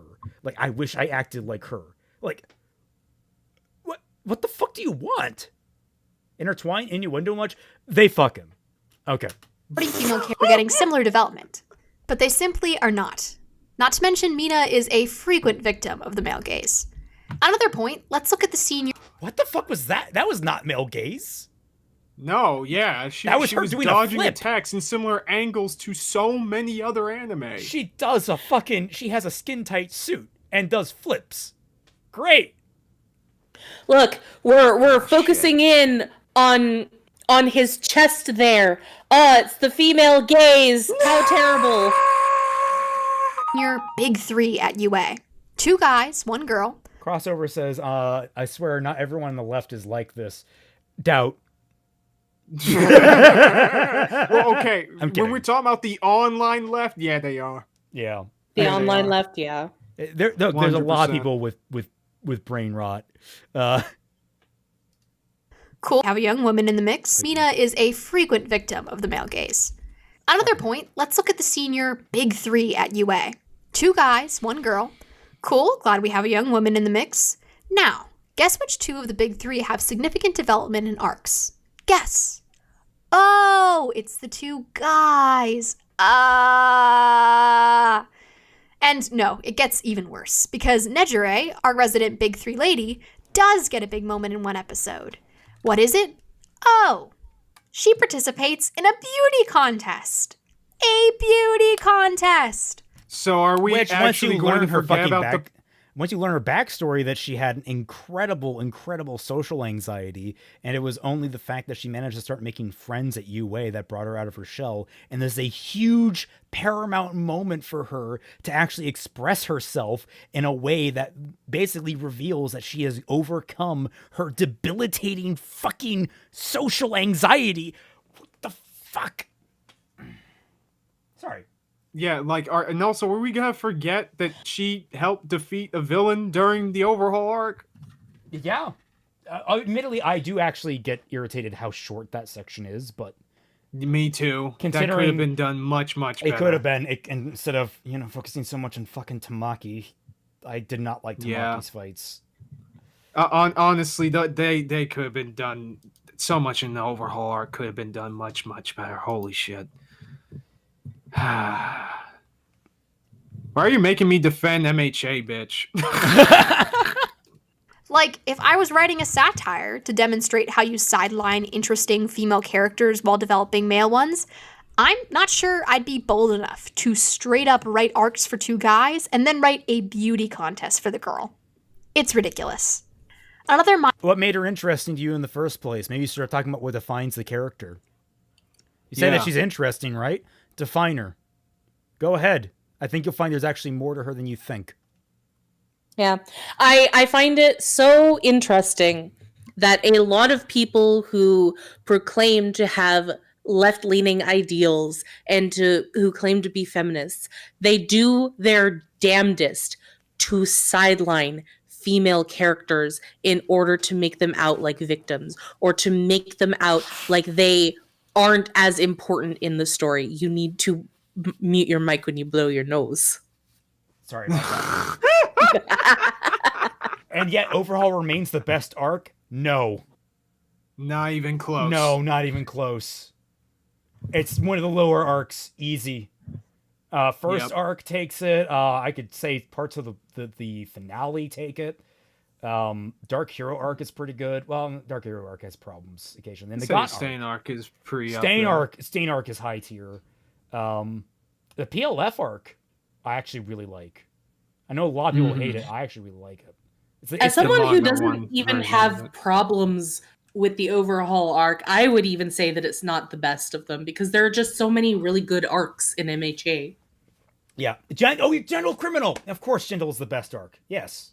Yes. All right, there we go. Problem solved. minor point about Nejire. The anime weirdly made her boobs bigger, which isn't itself an issue. Boobs are great. But the reason for this change is so they can add Minata perving about her body. Like, there are several additions in the anime that aren't in the manga Yeah, and just he's for this to shown happen. to be a like I fucking mentioned with the creep. cheerleaders. It's a joke. at his Horikoshi expense. isn't at fault. Bones is. But it's really weird. Another thing Well, that they're isn't called Horikoshi's bones, fault, so- the anime in general seems to make everyone, but especially the girls, skinnier. Oh I my actually feel god, like the this girls shit in MHA again. have realistic bodies. They aren't all stick thin. They've got thighs and roundness, and yes, I like that a lot. Is it really Sometimes I that look at One Piece different? and all the distinct male character designs, and then the female characters who have one type of body that's just a stick with boobs and want to remove my eyes from my head and wander through the woods. Well, then you hate Then you hate Oda's wife. I'm sorry. No, I will agree to this. Like, Yeah, one of the no, reasons why. Even with the reasons why I agree, I think a little variety is important, but like, Yeah. Yeah, like, I do find it amusing knowing that he just doesn't, because he loves his wife that much. Like, damn, man. All right. Oh, hey, a Like, shirtless man. Gonna comment on that? I do have a problem with how a lot of female characters are designed, because a lot of artists seem to be afraid to make them ugly. And if they do have like an ugly or not conventionally attractive female character, it's like 1 out of like 50. And I do think that we should have a lot more variety in the same way that we have male character variety. And I do appreciate Horikoshi for drawing his female characters with realistic proportions. Yeah. But that is also, well, for one thing, it is just rare, because a lot of manga artists out there were never formally trained, and you can tell, especially the shoujo artists. Yes. The fucking yaoi hands. Yeah. Or horse face, like with early skip beat. I love skip beat, but oh my god, the proportions. Saito says, notice how realistic, always talking about chubbiness and never skinny or slim or athletic. Yeah. No, I think the Sometimes. girls, I think the girls in MHA shouldn't be considered chubby. Like, they're fairly athletic, but they're not like, they don't look like they exist only in the gym like a lot of stereotypical male bodies are. Like, they look realistic relatively. I was gonna say a lot of the male bodies are really unrealistic too, because like if you're showing your abs like that, you are fucking dehydrated as sin. Yeah, exactly. It's like that's so unrealistic and unhealthy. Yeah, and it's a problem in a lot of male spaces, because men think that is the male ideal when it's not realistic. And we should try to strive towards still showing that just because you don't have a six-pack doesn't mean that you aren't just as strong. Right. And it's the same with women. You don't have to have an hourglass shape where your waist is literally an inch thick in order to be considered attractive. You can have a realistic, skinny body with a little bit of fat on it, because women do have more fat compared to men. That is just a fact. Yeah, no, And that doesn't make us really fat. like Horikoshi. I think Horikoshi's designs are great. Yeah. Titania says there are a lot of variety of One Piece body shapes for female characters, just not as much as males. Big Mom, Alvida, etc. Yeah. How many? I don't know. Because I know of maybe like 3 out of like 50 women from One Piece that have alternate body types. You would have to watch chat for that, but let's. Yeah, I'm.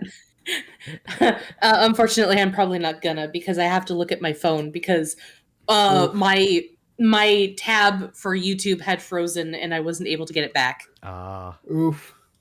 Yeah, we're going to get to the live action One Piece one day. We just haven't been able to yet, unfortunately. Sorry. MHA manga? Good on you. But the anime said, no, stick thin. Body diversity. Who cares? Rob, Now, it's easier to maybe animate. non-skinny bodies are harder to animate, but if you can animate this, I think you can also properly draw Yorakaka's chub. No. It's not even that much of a it's chub, not though. too much of a Like, difference really? either, but at the same time, it's like, fucking hell, do you know about prioritizing? Yeah.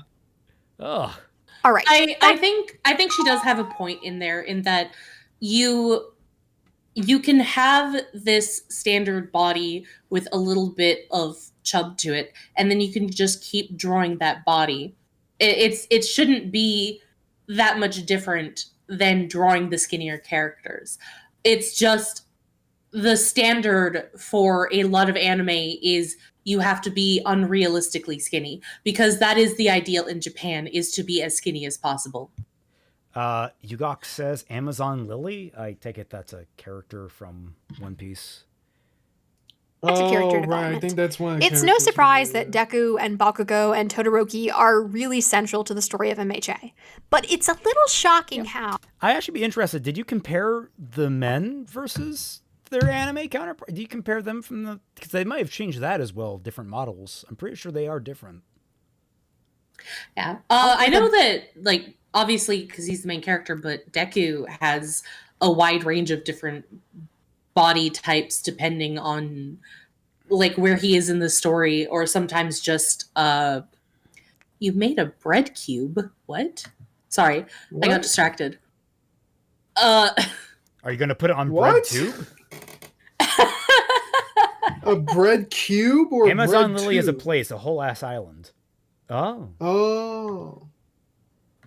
Yeah, my friend, my in real life friend, just sent me a picture of the bread cube that she made. Was it Kel? Yeah, it was Kelsey. Bunch of female supporting There it is. characters, you barely. Oh, I gotta put it on screen.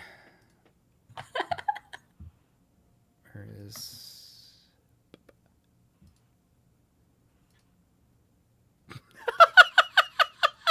It's that is indeed a bread cube.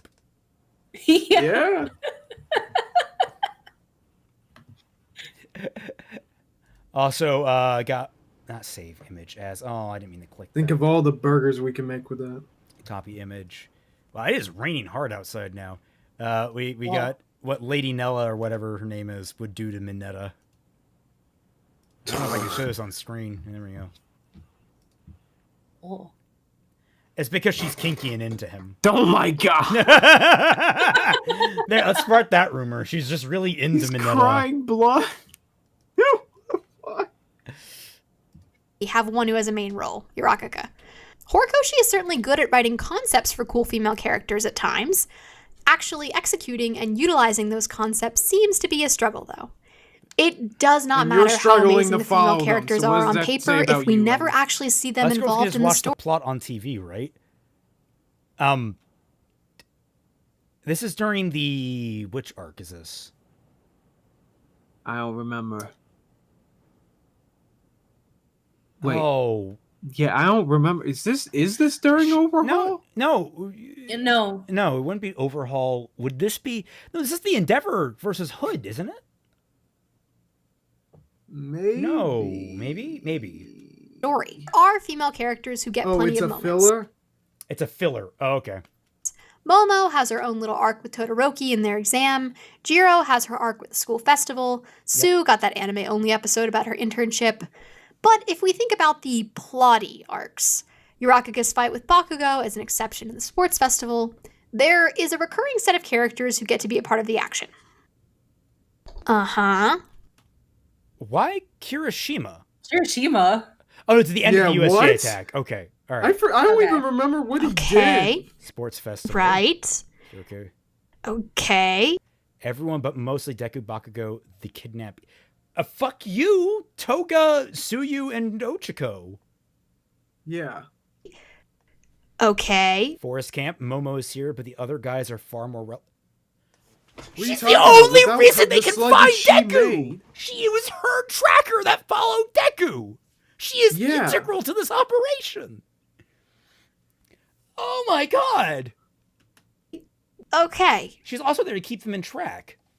Deku, Mirio, Kirishima, Tamaki, Ochiko. Uraraka was there too. Oh yeah, it's Ochiko, Tsuyu, and And Nejire. Nejire. Yeah, Yeah, but she's complaining because the girls don't go into the building; they're outside. even though they have to fight a guy outside. Where they belong. Psych, I'm joking.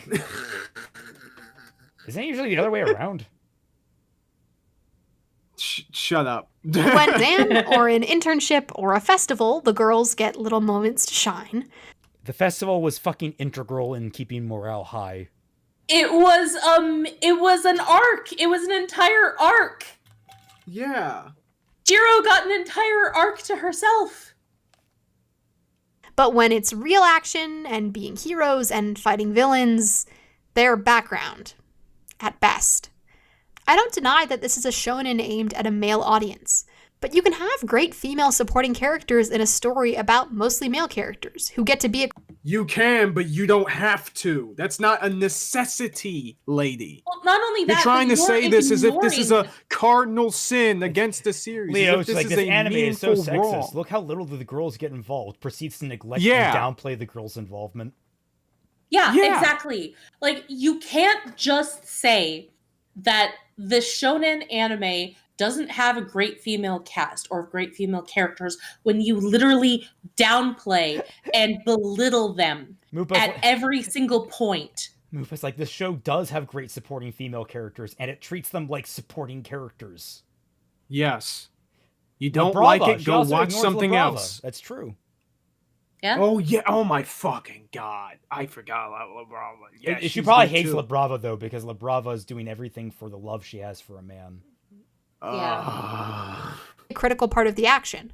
Horikoshi seems poised to do that, but he has chosen not to. What has he chosen to do with his female characters instead? Sideline.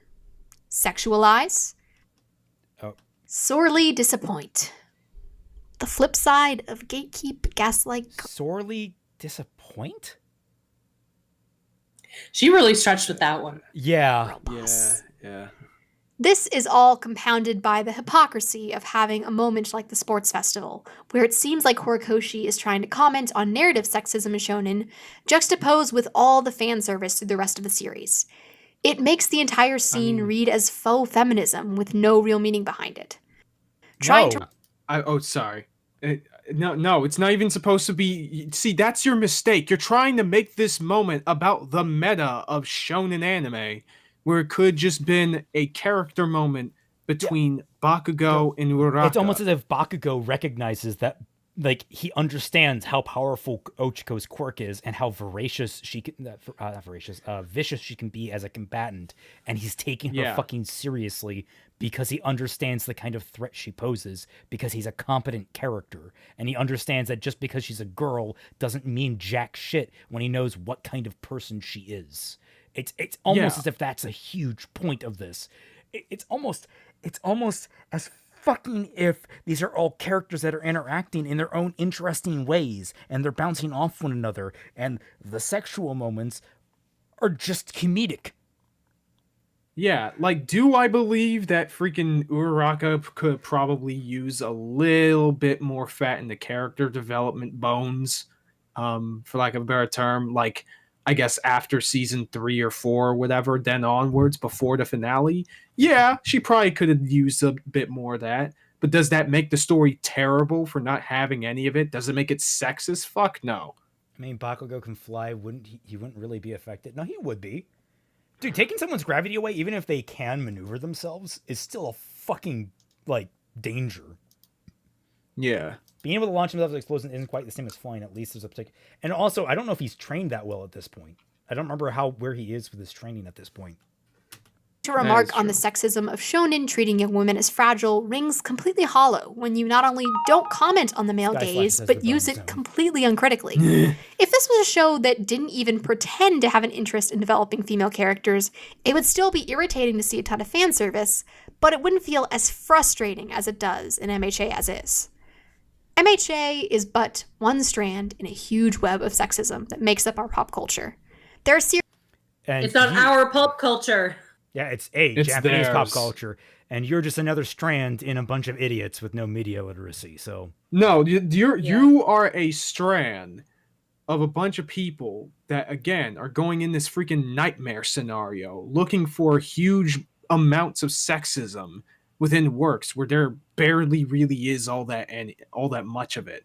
You're a person poisoned by this ideology. You must seek it out. You cannot sit back and enjoy anything for what it is, or even critically appraise it from a viewpoint that isn't your pet project.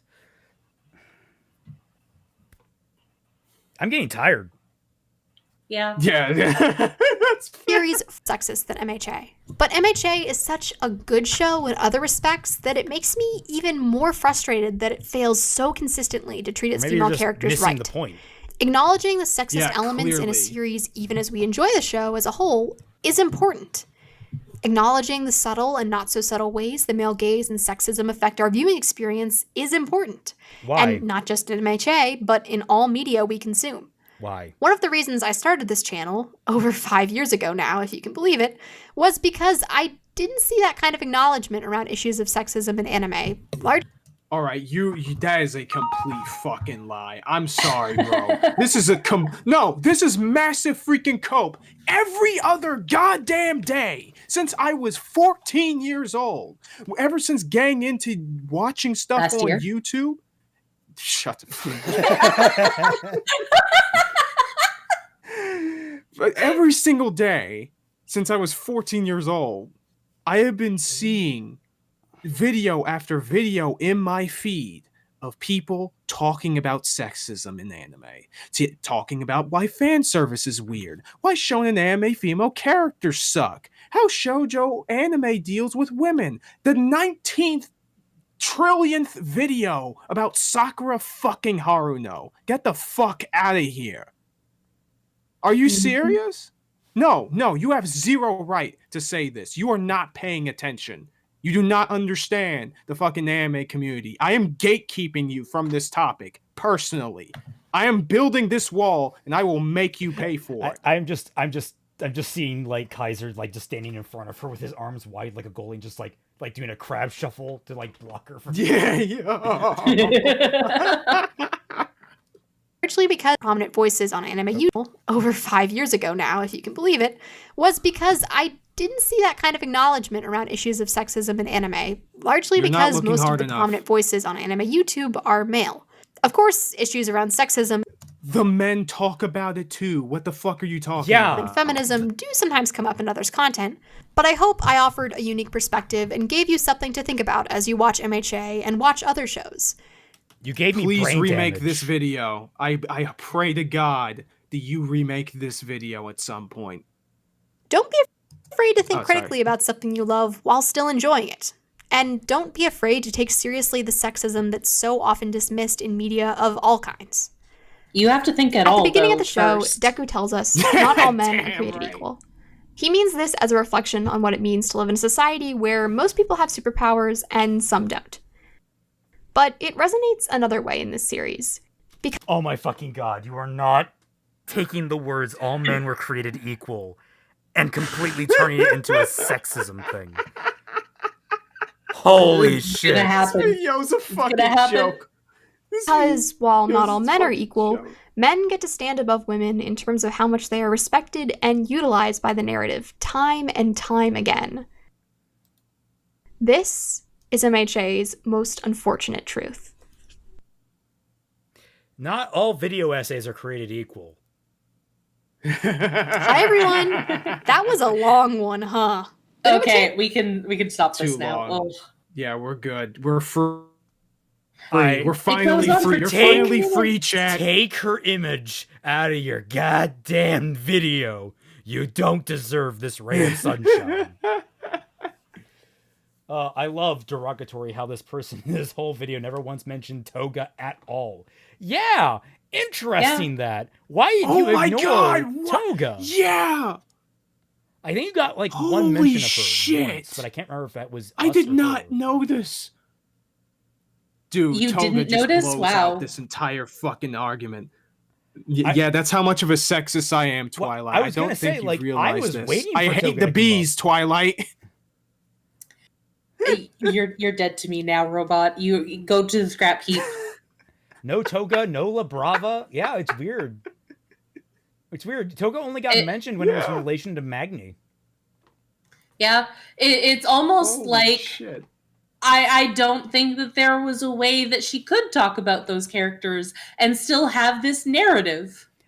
Yasha of the Flame. I am very I- thankful though I that ship she Toga is. Deku Oh, Chaco. sorry, go on. I'm right there with I you. am- OT3 them. I am very thankful that this chick has not made another video for the past year. Oh wait, has she not? No, the last video that she made was about a Haikyuu video, talking about the Haikyuu girls are mostly good. Oh, And it's an hour Christ. long. That sounds like Yeah. fun. That we're never gonna. I have. have not watched Haikyuu. I have neither, and Yeah, I'm not too watching tired that. to care. About it. Okay, well, I'm gonna wind us down This now. video sucks. This video was awful. Thank Really you all so was. much for watching. I hope you all had a good time. I hope you're all as tired as we are, because Jesus Christ, I need to I'm sleep very after tired. that. Yeah. But we got a shill. Yep, you guys, pick between you. You got anything to say? I released I'm a still new not- video. Oh, go ahead, Twi. I'm still not doing anything because I'm not 100% right. So, yeah. Gotcha. Wait another week Fair. at least. I released. Okay, fair. I released a new video yesterday of my very first supercut, I guess, full supercut of one of my streams featuring Sai Scribbles, who not only drew the thumbnail for the video and joined with me on that stream that the video is based on, but also this character sprite that you're seeing right now, and many of which are going to be seen in use not only in that video, but in pretty much any of the videos I make going forward, with very little exception. So please check it out if you can. We already got almost 3K views on that.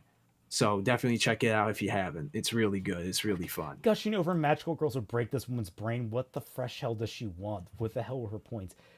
Gushing over magical girls would just make her implode. Probably. Oh. Anyway, yeah, still working. I figured out a way to actually speed up my pipeline, so my Hero video might actually come together a lot faster, and hopefully I can get that out soon enough. I've been really dragging. Fixing Ruby is Volume 7 is very much in development. If you were an artist that tried out, make sure you check your inbox on Casting Call Club and see if you made it in. I message them all privately. MHA video, it's a full coverage of My Hero, positives and negatives. It's about 2.5 hours long. It's going to be great. That said, Bad Fan Fiction Night, 10 p.m. Friday. So look forward to that. Next week, we will have JYCT again. Same place, same time. Hopefully, we'll have the Jester's Fiat up and running again and functional this time around. And yeah, no lag. No lag. And let's see, what else do I have? Might stream some Gunpla work at some point soon. Don't know if that's going to be this week or next week. It'll depend on a lot of different things. But yeah, that's about it. Thank you all so much for watching, and we'll catch you all on the flip side. Goodbye.